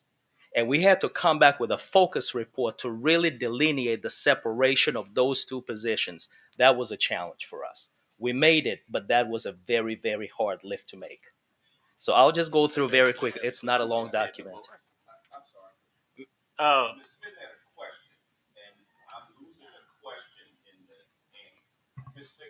Could you restate your question, please? My question was, have we directly communicated with SACS in this discussion? Because it is important to the system and to the Baton Rouge campus. And what, after the discussion, what was the recommendation or the comments that SACS personally gave us for this particular issue? And I said also, and I am for us having a chancellor. I've been the number one person saying I want a chancellor at the Baton Rouge campus. That was my question. Thank you. And Chairman, I'm sorry. No, we have not had conversations with SACS at this point. That's right. Because it wasn't, in my view, we hadn't really decided what we were going to do yet. The board had to act. Okay. Thank you. but to your point, this is SAC's opinion right here. Yeah. Ms. Smith. Ms. Smith. Ms. Smith. Pardon me? This is what SACS says is what we're doing. I don't know what we're missing, and you're right on point, Ms. Smith. Quiet as it kept, we had a chancellor before this model. The challenging part was the model we converted to. We were happy. We had a chancellor, quiet as it kept. And maybe nobody knew it, but I knew it. This is the guy that handles SACS concerns. It's in writing here. I'm not much clearer it can be. So we're going to go to Reverend Talbot. Oh, you finished, Ms. Smith? I'm sorry. I'm finished. Thank you. Mr. Talbot, Dr. Talbot. I guess I'll refer back to some comments I made before we selected the president about this same issue. And I don't know what would be the proper group or agency, maybe AGB or someone. I think we need to do a study, as I asked for early on, about the model that we have, so that we can really get some expert opinions and they would have the input of SACS and all. I am totally against the president-chancellor model, but that may be the best thing when we get the study information back. And then I'm going to do what is recommended. But I said this months ago that we should do a study before we rush in anything. Because let me tell you another issue I have. Today we're going to reinstate the executive vice president of the system, who's the chancellor at New Orleans. Okay. You know, if we need an executive vice president, which I think the president does, is there somebody else at the system level who could be interim executive vice president over against putting another chancellor back in the position again? I'm going to let the president address this, but this is what we're doing to correct. This is what the guy is taking us through all our and I understand that processes. we can't have two chancellors. That's what y'all did the last time. Maybe it was two chancellors. And he just said the problem, potential problem that we have to overcome is going to this current system we're in now. But I can understand the interim appointment of an executive vice chancellor, which will solve the dilemma we have right now. But I do not understand reinstating the executive vice president at SUNO with him having to try to run that campus, and we have other persons who could be interim executive vice president. Okay. I do have a challenge with that. You want to address that, Mr. President? Sure. One of the things that we must have is a chief academic officer at the system level. Yes. And that is the role that Dr. Ammons has been fulfilling in that position. And as we figure out the rest of this, it seems to me that we still need to have that chief academic officer in place for accreditation purposes as we grind through and do these other things. Well, if we do Dr. Ammons, can that be interim executive vice president so it doesn't seem so permanent? Sure. Yeah, that's and it's good, not yeah. the intent is to do a search. So we don't want to reinstate. We just want to appoint him interim executive vice president for the academic function that's needed at the system level, and not initiate a search for a chancellor, which I'm for, until we do a study. And leave it as it is with the interim vice. So we need interim executive vice chancellor. to the executive vice chancellor. So you're good with that one? He's interim executive vice chancellor, right? Okay. So let's leave that like it is. I think it's working. We saw that this morning. Yeah. That Chancellor Pierre is doing an excellent job. We headed somewhere, okay? With the Baton Rouge campus. So leave that there until the study is complete to determine how we proceed. So who are you assuming would do the study? Because studies may take 7-8 months if we're going through Well, AGB. if that's what it takes, I'd rather do that than make a mistake that'll cost us for years. Yeah. What we got to do and got to be mindful AGB of. or somebody. Here's what we have to be mindful of. Okay. The chancellor is the chancellor of the law center. The law center needs attention. Yes. And if we delay this and delay this, then we're putting unusual amount of pressure on him in the role he's serving in. And I think you're in the faculty senate. He's doing a very good job. I'm not opposed. If we need to think it out a little bit more, that's fine. But I don't know how much more of these questions coming up in the meeting. Yeah. We need to think it out. I'm suggesting to you that as we're approaching the fall, and you know what happens in the fall, things, football and everything else, the holidays, it's not going to be in the interest of this campus, I promise you.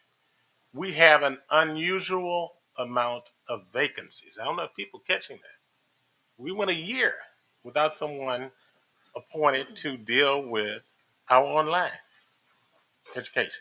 Is there somebody can be interim vice chancellor? That's what he's doing now. Because he was too big. Interim chancellor at the law center?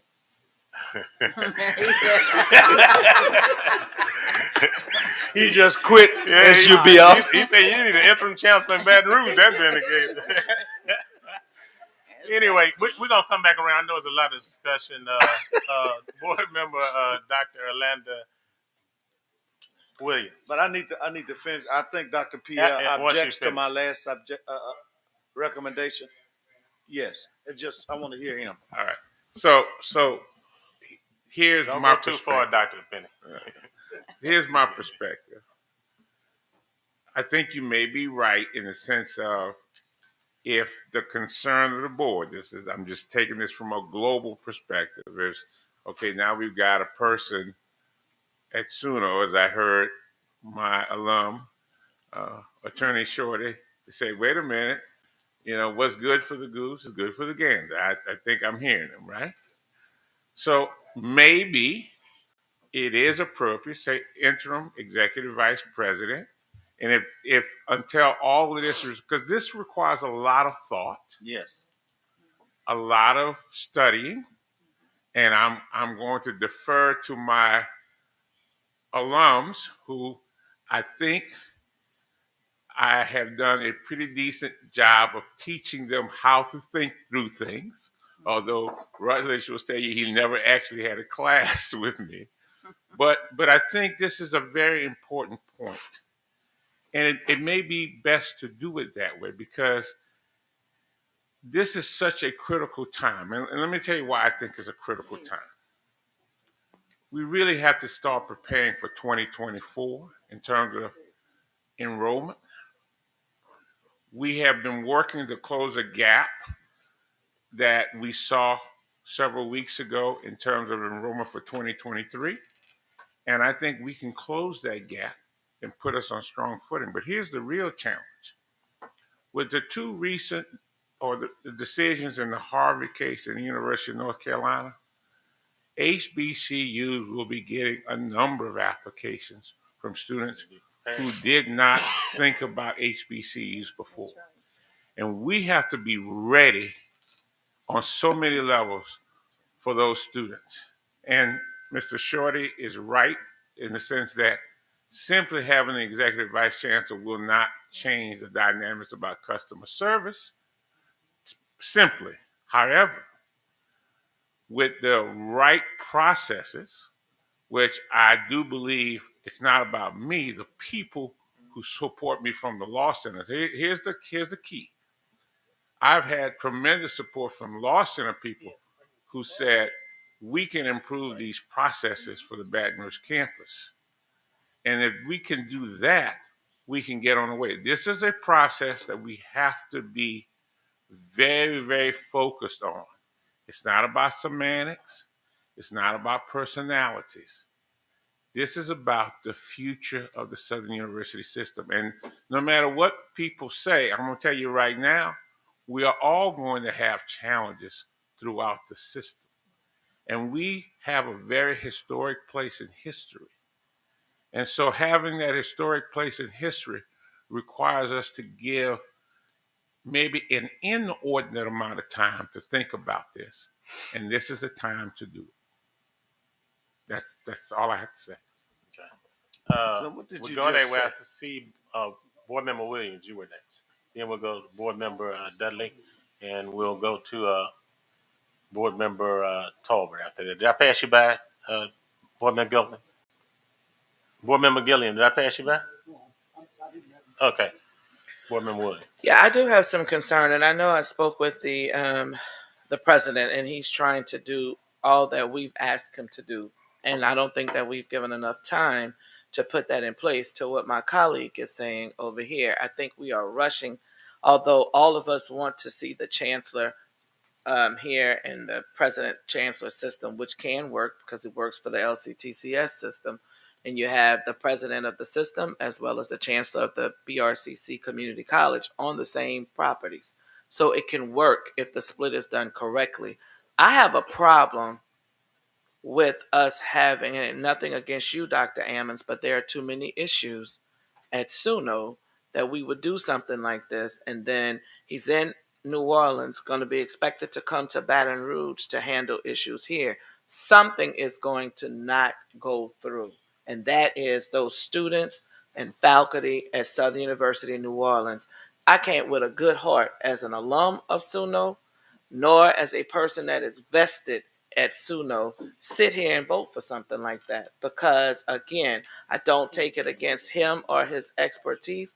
It is not fair because Suno has so many ways and so many times been treated like the stepchild till we're going to do just what we just undid to try to help them, and now we do it again. It's a problem.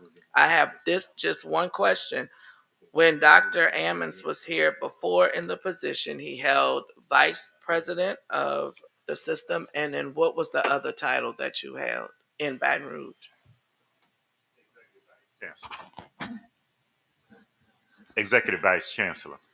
And so my question is, if we need a chief financial chief academic officer, why can't we just appointed an interim vice chancellor of academic affairs? Why can't she hold both positions in an interim? Because we're not talking about a long period of time. She is the chief academic officer stationed here in Baton Rouge. And so why she can't do it? Why don't we do this? Here's what I want to do. We're going to get information from Dr. Penning, AGB, and we may have to call a meeting in 2 weeks. I agree. I know that this is going to have to be done. This is going to be priority. I see, Board Member Rutledge. So we will. I'm never going to be against waiting, because I think this. And I'm good with this discussion. By the way, this is what we should be about. There's no rubber stamping. I'm good with that. And So, since it was still my turn to talk, can I make that motion that we defer this item for 2 weeks and call a special meeting to discuss the future of the Southern University system? And this will be the only item on the agenda. May I raise a point of order, Point of order? Let's point of order. Okay. What's your point of order? You got to stop discussion. Board Member Williams, would you at least allow for the appointment of Chancellor Pierre as the interim executive vice chancellor today? Yes, today. And then we defer the remainder of these items For 2 weeks. I do. Now, wait a minute. That's the problem. Let me hear from Dr. Penning first. Dr. Penning. And then after we hear from you, Because my Dr. Tubbs, motion's you go on ahead. the floor, yeah. You still have a motion on the floor? That's your substitute then. But let me hear Dr. Tubbs. I'm going to help you all out. Help us out. Okay, Dr. Tubbs, let's listen up. Yeah. Speak into the mic and talk slow. Loud like you. Here's what I failed to say at the end of my comment, and it went to the question raised by Ms. Smith. To initiate the process, in order to initiate the process, you got to go through SACS. You have to declare that that's what you want to do. So that's what had not yet been done because the will of the board hadn't been decided. Right. If we decided we wanted a post, we would still then have to approach SACS about this process for review. So the search couldn't begin until after you would have cleared with SACS. Now, in light of this broad discussion, I want to withdraw my motion on this issue in order that we can modify it to, because what you suggested was what I thought we had done when we named the gentleman to the post in the first place, in the interim post, because he had a charge of academic affairs on that campus. So I don't know that necessarily required any other motion. It was only when we were trying to adopt in this larger motion the president's recommendation. And so it seems to me it's appropriate now for me to withdraw that motion, and then we now come to some conclusion on what direction we want to go in. Let me, Orlando has a motion on the floor. I think it's been probably said. Here's what I'm going to do. We're going to recess for about 10 minutes, and I want council and Dr. Penning and the president will all talk, and then we'll come back with a recommendation. How's that? 10-minute recess. Okay. What y'all gonna discuss?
college, the honors college, etc. So we are in a position to move forward. So I would suggest that we not make any moves at this point in time and really allow for this board to have a very robust and well-informed discussion in the not too distant future. We're positioned, we can start for these number of these positions, we can start searches without resolving all of the higher level governance positions. So that's my recommendation. Okay. Do we have a motion on the floor? You say. Okay, so we have two motions on the floor now. Did you make the original motion? I made the original, so he's making a substitute. That we suspend. That the intent is to suspend the motion and to allow the president, as we deliberate. Now we'll call a meeting before Tuesday and announce the date that we'll reconvene. It will be before the normally scheduled meeting. I'll amend my motion. Okay, discussion again. A couple of things, Mr. Chairman. Before we revisit this item, I would like to request three things. Number one, I'd like to see if we're going to go with the separation, I'd like to see a projected budget for that. Number two, I'd like to see a new proposed contract for President Shields. And number three, I would ask that you direct the board's office to consult with AGB or somebody to see whether or not they can do this, how long it would take, and that way we'd have all of this information before we. So that's three things I would ask. To whether or not that such a study exists, or whether or not they could provide us with some support in that regard. That Reverend Talbot referenced what the cost would be and the timeline, how long it would take.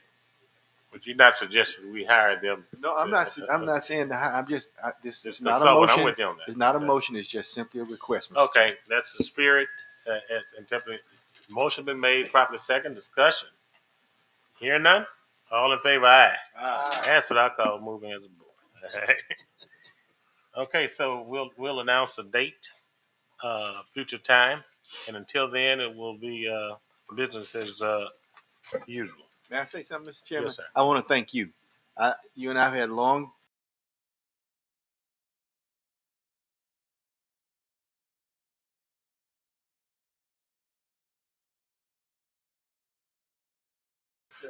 And I want to thank him for a short space on that. Okay.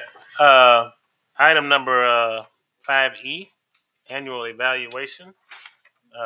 Executive session will be required. The Board of Supervisors of Southern University and Agriculture and Mechanical College and its committees may meet in executive session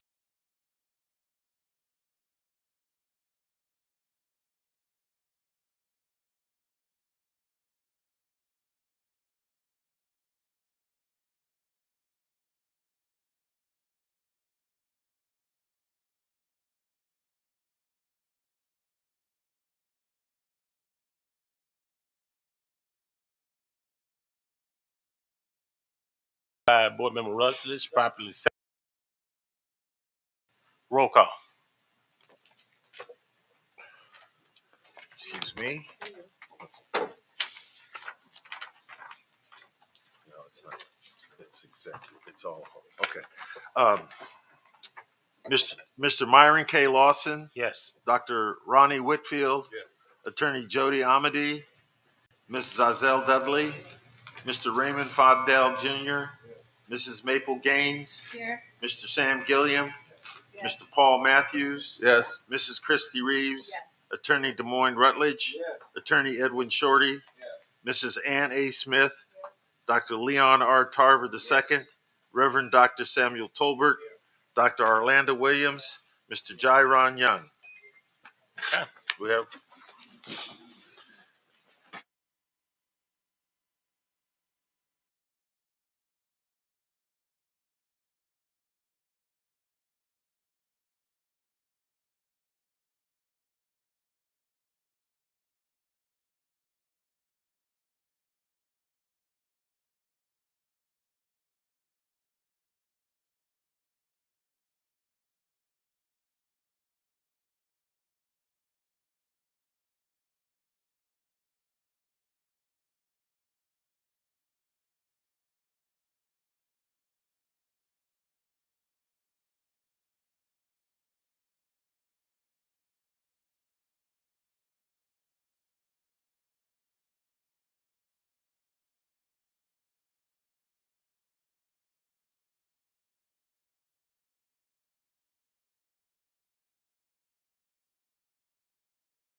Uh,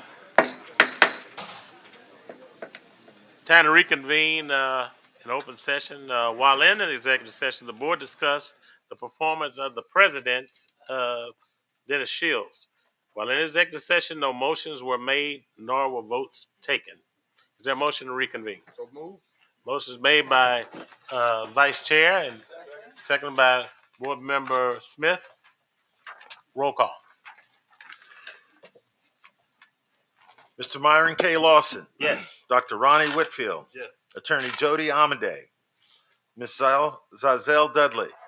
Mr. Raymond Fondale Jr. Mrs. Maple Gaines. Mr. Sam Gillian. Mr. Paul Matthews. Mrs. Christy Reeves. Attorney Des Moines Rutledge. Attorney Edwin Shorty. Mrs. Ann A. Smith. Dr. Leon R. Tarver II. Reverend Dr. Samuel Tolbert. Dr. Orlando Williams. Mr. Jairon Young. Okay. Do we have quorum? Thank you so much. Item number 6, resolutions. Mr. Secretary. August 2023 resolutions. Judge Tammy Stewart family. Honorable Judge Tammy Stewart, a beacon of justice and a timeless advocate for the youth in New Orleans. Graduating with honors from John F. Kennedy High School and Southern University at New Orleans. Graduating with a Bachelor's of Arts degree in Political Science and earned her Juris Doctorate degree from the Ohio State University of Law in Columbus. She was Miss Southern University at New Orleans 1992 to 1993 and was initiated in SUNO's Zeta Theta chapter of Alpha Kappa Alpha Sorority Incorporated in spring 1990. She was a testament to the impact SUNO graduates made in the New Orleans community and beyond. She passed away on July 24th, 2023. Gloria Milliken family. Miss Gloria Milliken was a 1955 graduate of Capitol High School and a graduate of Southern University and A&M College, graduating with a Bachelor of Arts in Education and later a Master's of Education. She was devoted to God and had a passion for children and serving her community. She passed away on July 25th, 2023. Wilbert Jones family. Mr. Wilbert Jones was a graduate who attended Southern University in Baton Rouge and graduated in 1970. He had years of service to Southern University, which began his sophomore year as a student worker in the financial aid office, where he developed his reputation for being student-friendly and a supporter of student organizations. At Southern, he served in several offices and capacities until his death, including financial aid, manager of the bookstore, and assistant director of purchasing. He passed away on July 26, 2023. Reverend Van Smith family. Reverend Van Smith was a graduate of Iberville High School. He continued his educational journey at Southern University, where he received a Bachelor of Science degree in secondary education with a major in vocal music and further completed his postgraduate studies from Southern University. The Smiths are a Southern University Jaguar family. Reverend Smith's wife, Leola, and his eldest son, Van Smith III, are both graduates of Southern University, and now his grandson, Nicholas Carroll, is a sophomore who's currently matriculating at Southern University. He passed away on July 25th, 2023. Leroy Vessel family. Mr. Leroy Vessel academic journey took him through Iberville High School and further through Southern University and A&M College in Baton Rouge. His pursuit led him to earn a Bachelor of Science degree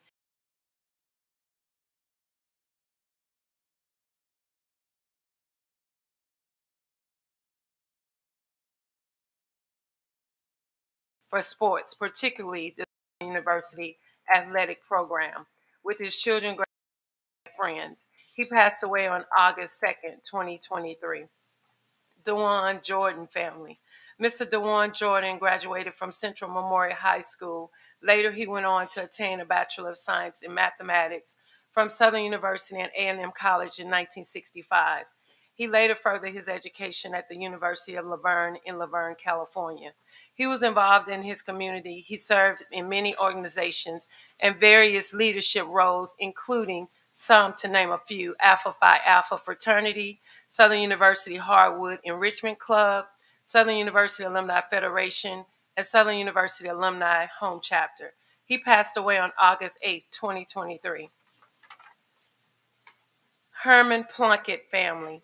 Mr. Herman Plunkett received his Bachelor of Science degree from Southern University and A&M College in Baton Rouge, Louisiana. After college, he proudly served his country as a member of the United States Army and later went on to complete his master's degree in education in Columbia, New York. He had a career as a registrar and director of admissions for Southern University Baton Rouge and New Orleans. He passed away on August 6, 2023. Joe Murray family. Mr. Joe Murray, a native of Baton Rouge, Louisiana, was the father-in-law to Miss Vicki Murray, who is the office manager for the Office of the President.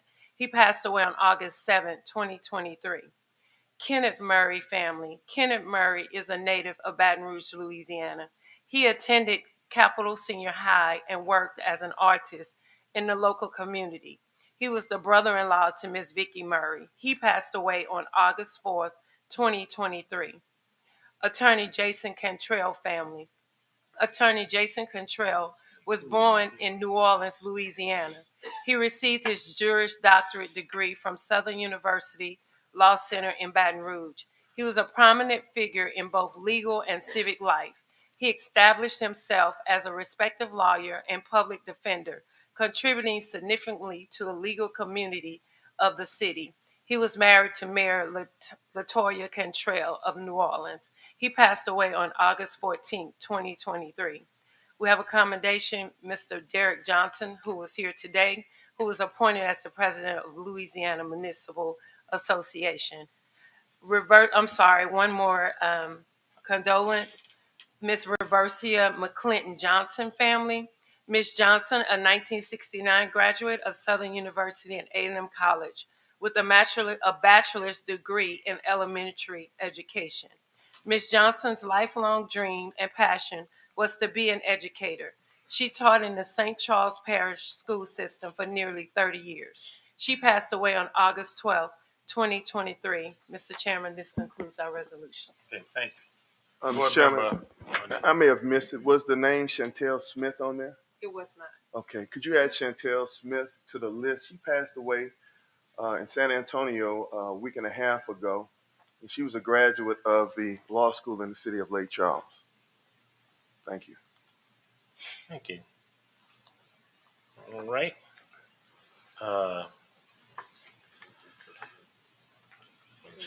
Item number 6, resolutions. You've heard the resolutions as read by Dr. Taylor Jarrell. What's your pleasure? Second. The B12 shot up here getting quiet. Moved by Board Member Whitfield, properly second by Board Member Reeves. Discussion. Hearing none. All in favor, aye? Aye. Opposed, motion carries. Before we go to item 7, very quickly, I wanted to recognize Laquita's out in the audience, Thomas, illustrious alumni, past president. I think you had a little contribution. She's always doing something. What did you do with the group? Have alumni from Texas Instruments that are Southern University alumni, and we are donating TI-84 plus CE graphic calculators to our engineering students. I think we still have an engineer representative. All right. Isn't that great? Thank you for everything. Laquita's in this board office room more than I am, I think, sometimes. So thank you so much. Item number 7, information. Informational items. A, presidential report. Yes, a couple of things. Dr. Walton, would you come forward?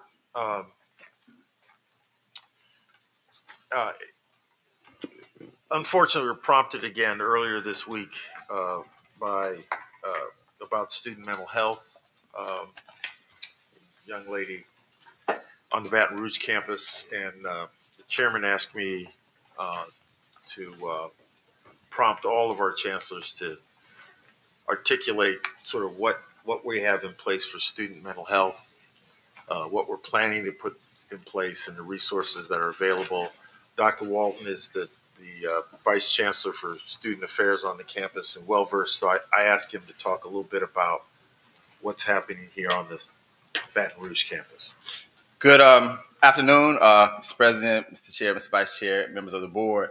Thank you for the opportunity to provide this update today about what's going on here on this campus. First of all, would like to say that I've just spoken to folk in one of the other colleges and one of the other in ag. And we're going to be meeting later this week, and we're going to create an authentic partnership throughout the campuses, on this landmass and perhaps even beyond, but definitely on this landmass about where we are with regard to mental health.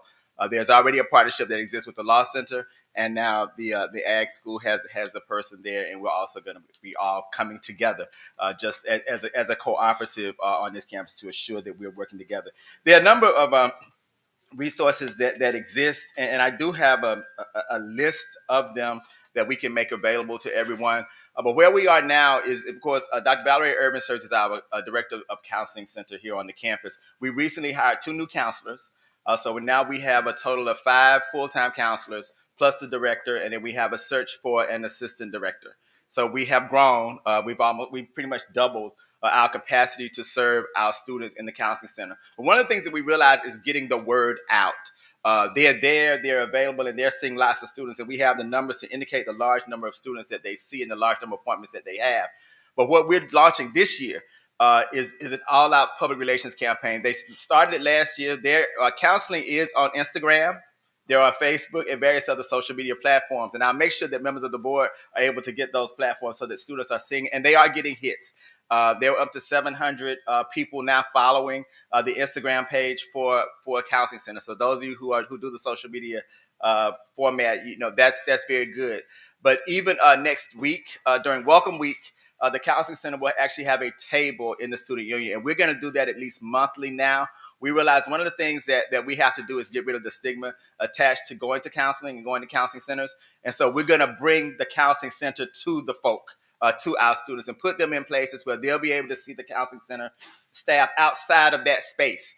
As people who are just like them, we may even be able to have sessions. People won't know they're in a session. They might look like they're having lunch with somebody. So we've got to make it more like that. In fact, and as an extension, we have a couple of partnerships with NAMI, Louisiana, that we're working towards. And then our chairman referred us to a relationship that we met, Dr. Merrick and I met earlier this week. And so that's going to be happening as well. And so we're excited about it. And that's going to really help us with the publicizing and the public relations part of our counseling center. The NAMI, Louisiana situation is opportunity is a statewide opportunity. Is that correct, Dr. Merrick? A statewide opportunity that we'll be working with, and we'll have peer counselors on the campus that will be trained by that organization. So that's exciting as well. So those are some of the big things. On September 7th, we have our annual meet and greet, which is when all of the services will be presented over in the Intramural Center. And then finally, one of the things that I have initiated with the department this year is that I'm calling it the Wellness Quad, for lack of a better name right now. But I have the Counseling Center, the Health Center, and the Intramural Sports Center right there together. And I've asked them to come together and create some programming and plans that will just bring that area to life with regard to total wellness on the campus, which includes counseling, which will include life coaching, because some people are more comfortable with that than the word counseling. And to take away the notion that going to counseling does not mean that I have an issue. Going to counseling means that I might need someone to talk to before I get an issue or beyond that. So we're just trying to create ways to talk about counseling and mental health in ways that make people comfortable. And in whatever way we need to present it to make our students comfortable with taking advantage of the services, that's what we're looking to do. Any questions or anything else? Good job. And, Thank you, Doc. let's get Thank the you. follow-up maybe in a few months, how everybody's doing. And I like the synergy because it's good to do that. And I had a chance to talk to Dr. Valerie Irvin, and she's really on top of it. And I was very impressed with what's already going on. Yes. Thank you. The other chances on the landmass will also talk about this, but we've changed the relationship with Care South, and they're providing some psychiatric, emergency psychiatric or ongoing psychiatric support. So we're looking for other ways that we can do this. The regions have provided money to each of the campuses also that they can use to beef up some of what they're doing. So, yes. Thank you, Dr. All right. Walt. You're very welcome. Thank you. All right, Dr. Lowe. I'll let the chancellors go now. Okay, we start from left and work our way to the right. Dr. Ammons. Okay, Sooner. thank you. Thank you, Mr. Chair, Vice Chair, members of the board, and President Shields. We have one counselor on our campus, Ms. Kimberly Page, who just received recently her certification as a licensed counselor. Thus far, at least from this past year, we had 108 students who received wellness checks. 47 students received individual or group counseling.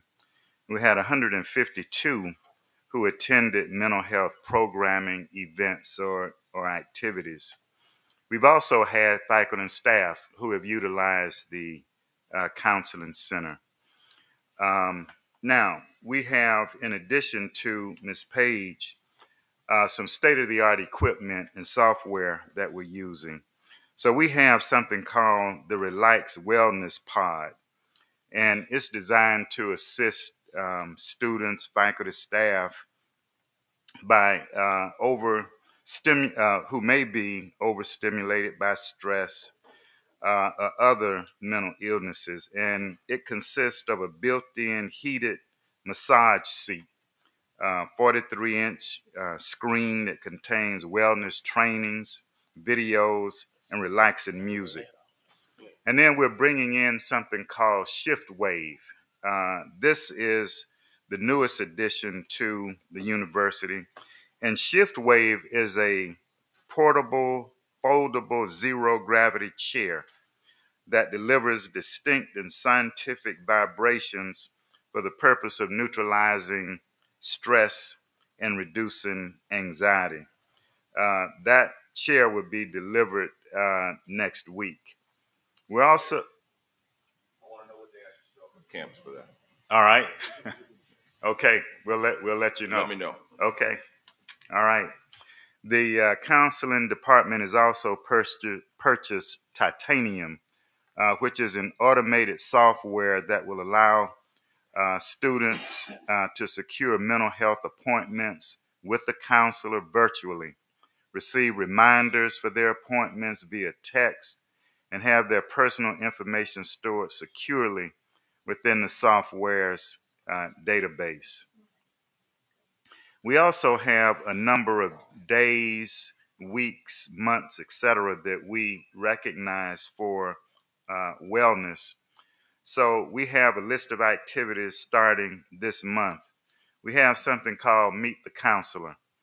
And the first is going to be Mindful Monday of the semester in partnership with SGA. We also have what we call a virtual Zen space on the Counseling Center's webpage for the non-traditional students and commuters. And this was initiated by Ms. Page, our counselor. And most recently, the university counselor has announced the inception of what we're calling this virtual Zen space that will launch the Counseling Center's webpage the first day of classes, which will be on Monday. And then we have the National Association of Mental Illness on campus. They will be on the campus on the 31st of August. September is Suicide Prevention Week. 9/11 through 9/15, there will be a full week of activities to promote prevention and awareness of suicide. October is another month where we have what we call How to Survive Midterm Week.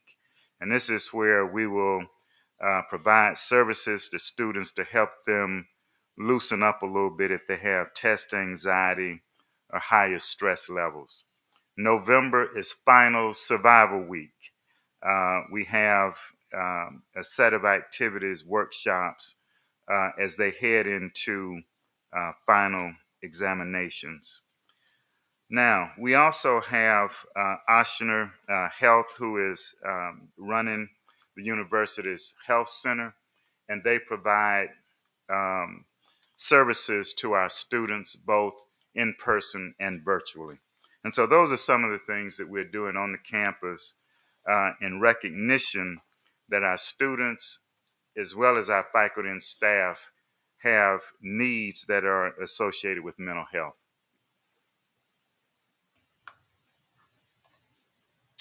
And that concludes my report. Oh, excuse me. Are we going to say anything about enrollment? Sure. Please. Okay.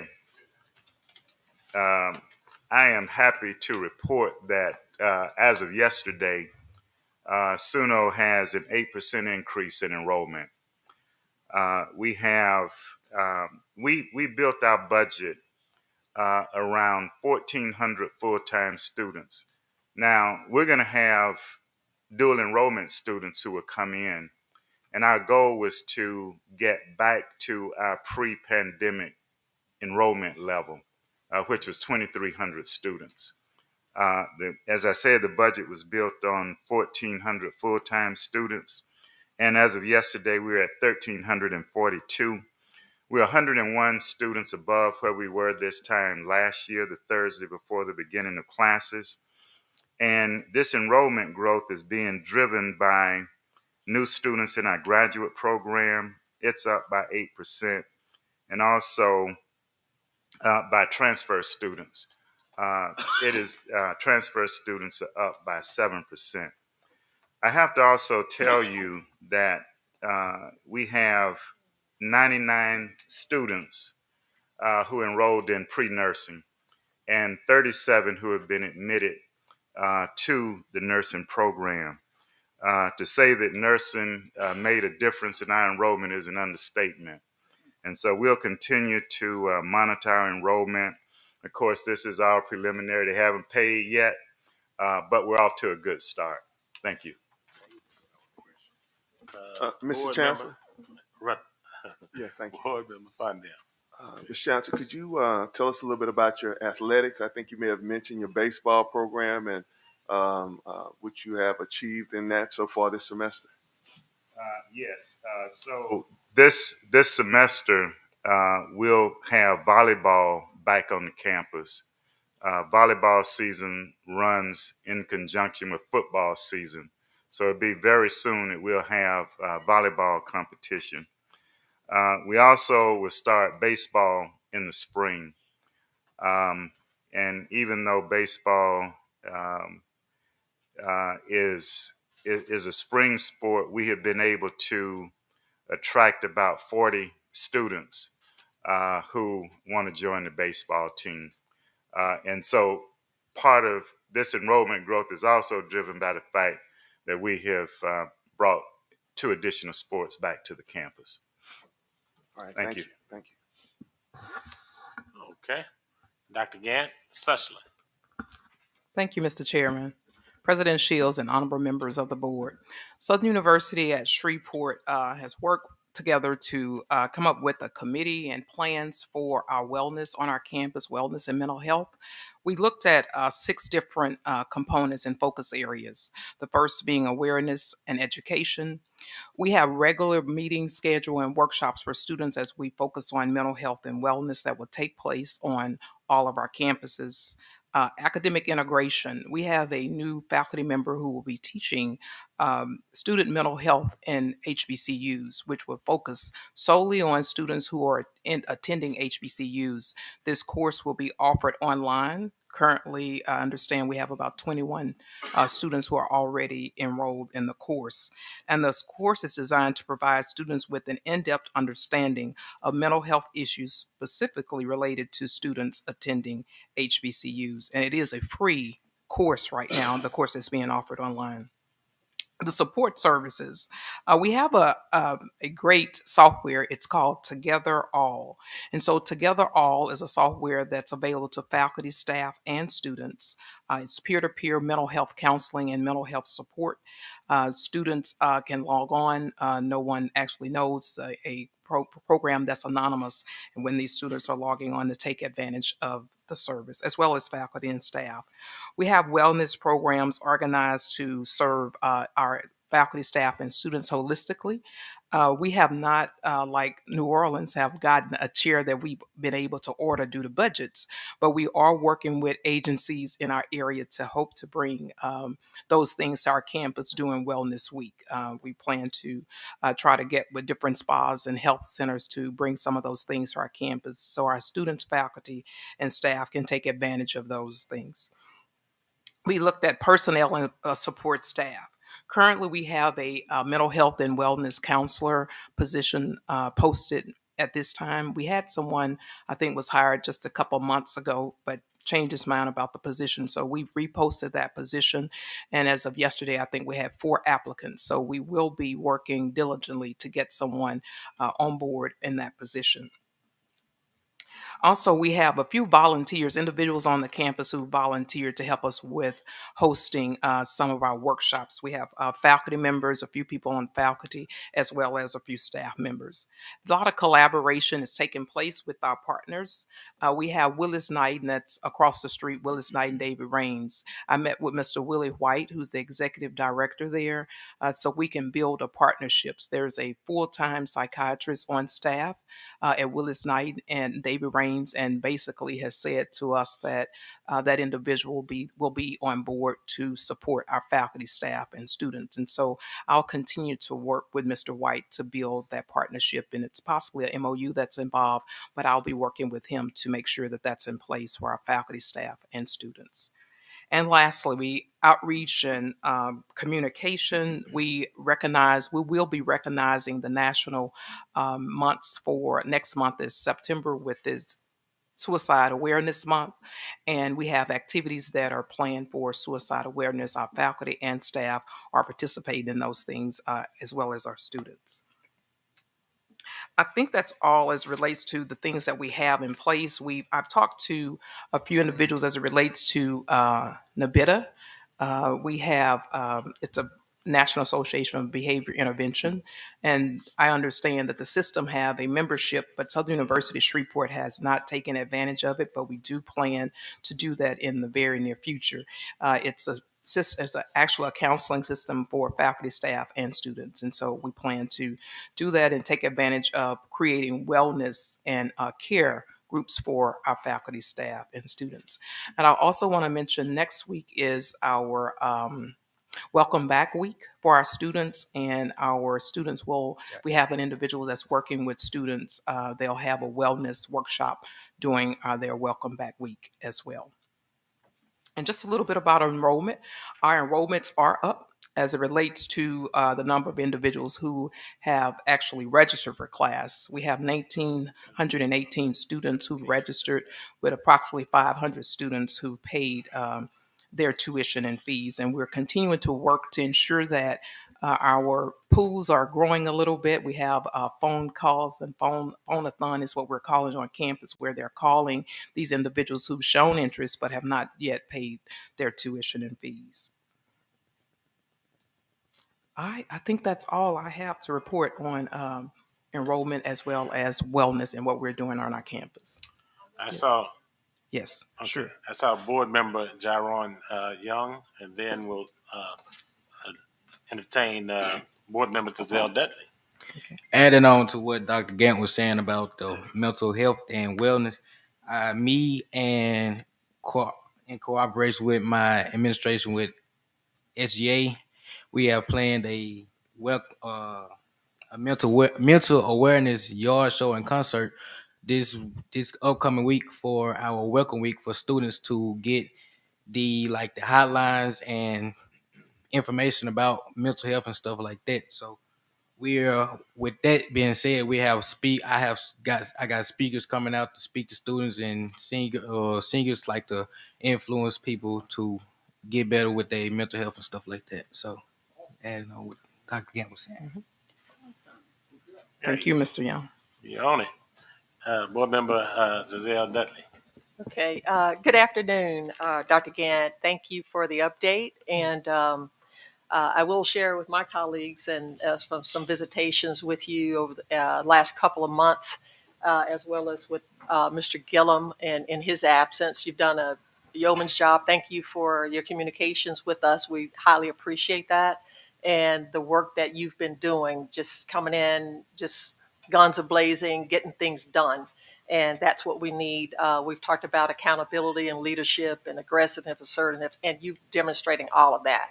I missed some of the numbers on enrollment, but I also would like you to speak to. I know we had a lot of dual enrollment versus full time. So can you just give us an update on enrollment and also bifurcate between dual enrollment and the full time? Yes, thank you very much, Board Member Dudley. The numbers that I reported is our current enrollment is 1,918. Out of those numbers, there are no dual enrollment students currently. Our dual enrollment will start approximately week after next. We'll start with dual enrollment. We'll have individuals in school recruiting dual enrollment students, but that number does not include dual enrollment students. Of that number, we have approximately, I want to say, first time in college students is 39 of those students, and as freshmen is 1,365 are freshman students. Thank you. You're welcome. Great job. Thank you. Okay. Any other questions? If not, Dr. McMean, Southern University Ag and Research Center. Thank you, Mr. Chairman. As Dr. Walton alluded to earlier, the Ag Center and the College of Ag are formalizing a more formal articulation as we work together in mental health awareness. However, we do have some activities that have been going on. I recently actually presented to you a long list of activities that we have going on at the Ag Center and the College of Ag. For example, we have yoga sessions, which have become extremely popular. We have to have more sessions because not only students, but we have faculty and staff participating. Of course, the pet therapy, that's the biggest, especially during midterms and rabbits and all of those little furry animals. So the young people get a kick out of it, especially some of our young people from other parts of the country where they don't see such animals. So I met the first two parents I met. We had a parent social for the first time this week. And the first two parents I met were from San Francisco and LA. So that's showing you the students that we are attracting. And so some of those students are relatively new to some of these. So we also have an associate specialist in extension. And someone said, wow, we have an associate specialist for mental health. Well, farmers, especially black farmers, has the highest incidence of suicide in the nation, one of the highest rates of suicide in any occupation. And those are farmers. And then as you get to underserved and minority farmers, that number comes even higher. And also we work with K through 12 to bring about some of the new theories, technologies as relates to mental health awareness. And we too will be involved in a number of activities in September. As it relates to enrollment, of course, the College of Ag, our numbers are up. I don't have those numbers, but I will say we probably have close to 80 or 90 scholarship recipients. That give you some idea of the number of students that we have in the College of Agriculture, Family, and Consumer Sciences. And thanks to you, that title will be changing, and we will roll that out. And lastly, I do want to brag a little bit on the program. Our relationship with our Lara has, especially over the last 3 years, we've been dealing with product development, and we rolled out probably the most popular product that we rolled out. I had the opportunity to name the product, and it's called Oh My. And it is 40 milligram THC. I would like to say I was honored to have Miss Jeray Williams be the person that actually took my idea from concept to reality. She did an outstanding job. And so we're happy about that. And I think it has more sales than any product that we rolled out. So hopefully that'll get the numbers up and we can spread the wealth, so to speak. Thank you. Dr. McNeil, what were the side effects you told me you had on? No side effects.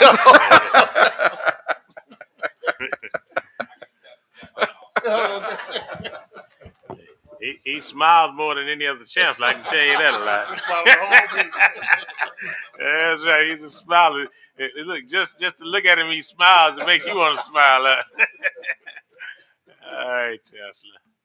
Anything else? Okay, Chancellor Pierre. Yes. Southern University, Well, Baton Rouge and Baton Rouge. How's that? Let me start with the Law Center, and then I'll come back. So we have 4 mental health counselors, and we also have a virtual service that we've had for about 4 years now called Meta. And Meta has been with us for about 4 years, and we also have Together All. Now, one of the things that, and of course, we've been in partnership with Dr. Irvin, also with the Counseling Center. So one of the things that the president mentioned is the Board of Regents allocating funding for the Baton Rouge landmass, the Suno and Suzla. And if I'm not mistaken, that amount is about $630,000. And I've been talking with Miss Desiree Honore Thomas.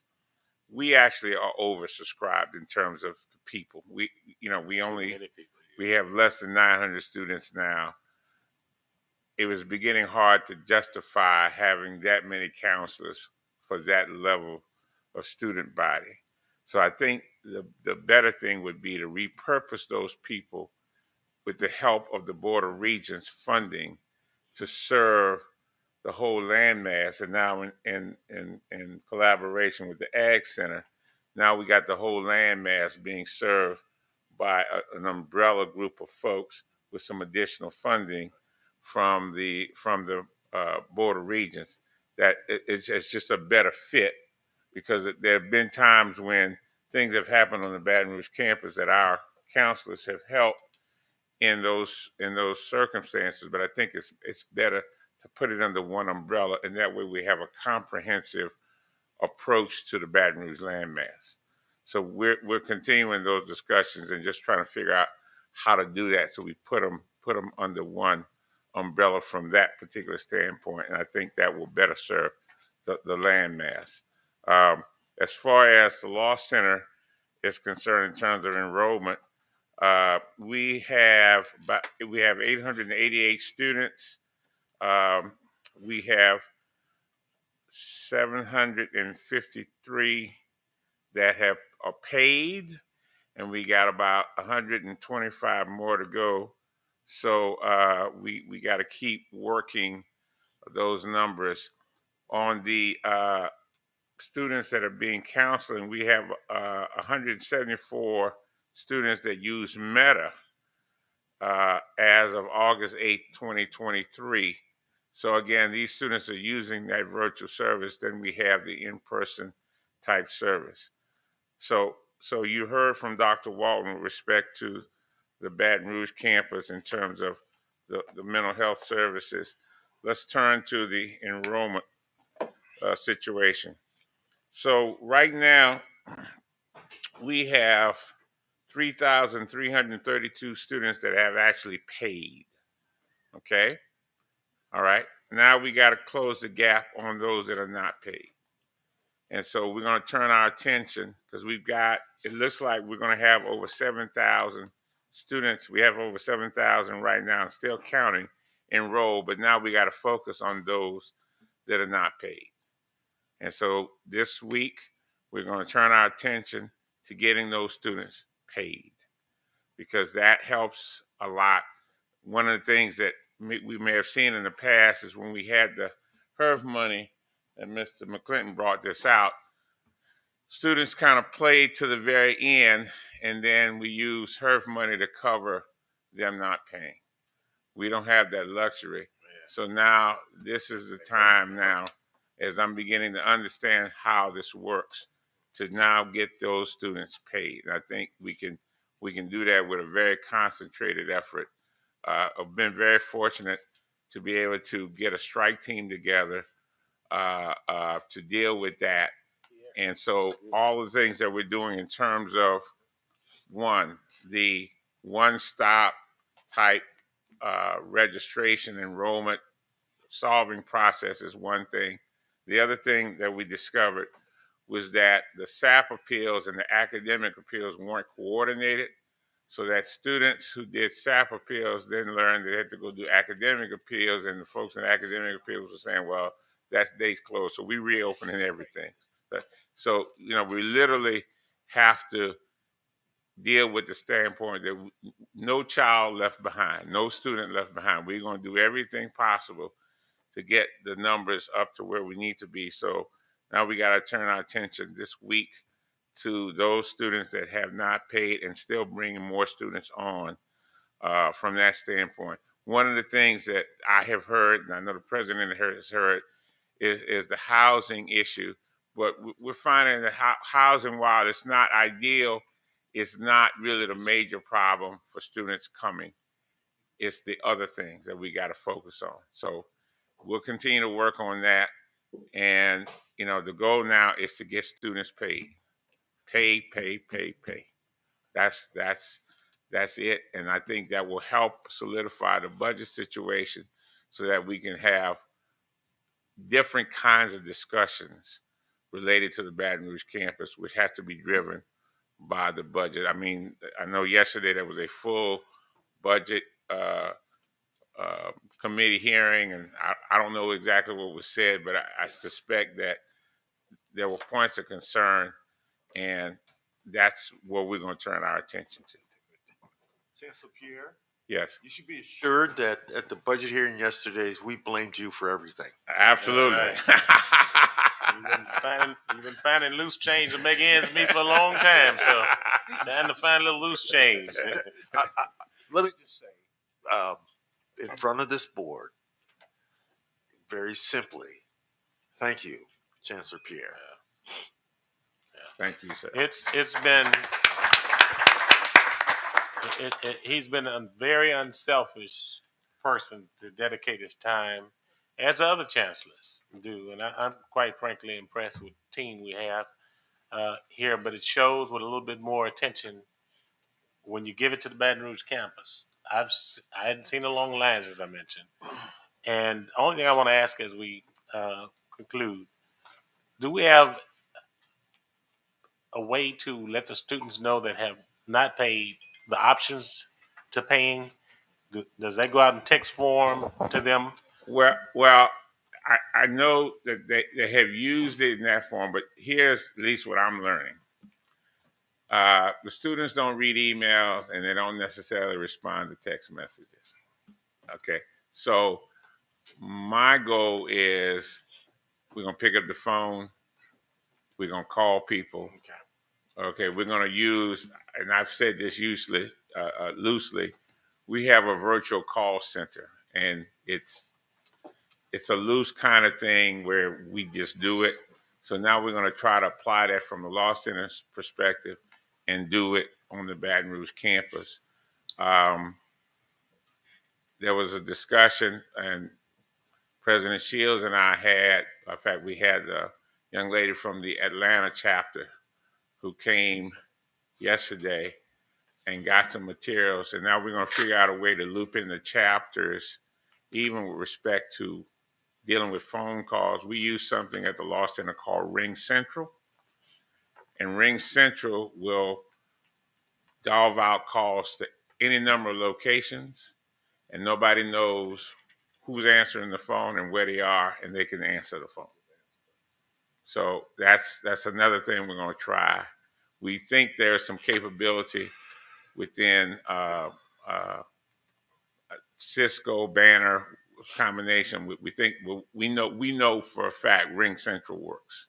So we're going to see if there's something that can be duplicated here on the Baton Rouge campus that does the same, because we did that with respect to COVID when we really didn't have anybody in the building, but phone calls were answered all the time because it went to designated calls, and people knew that you need to be at a particular location wherever you were. And when you saw that number come across, you pick up the phone.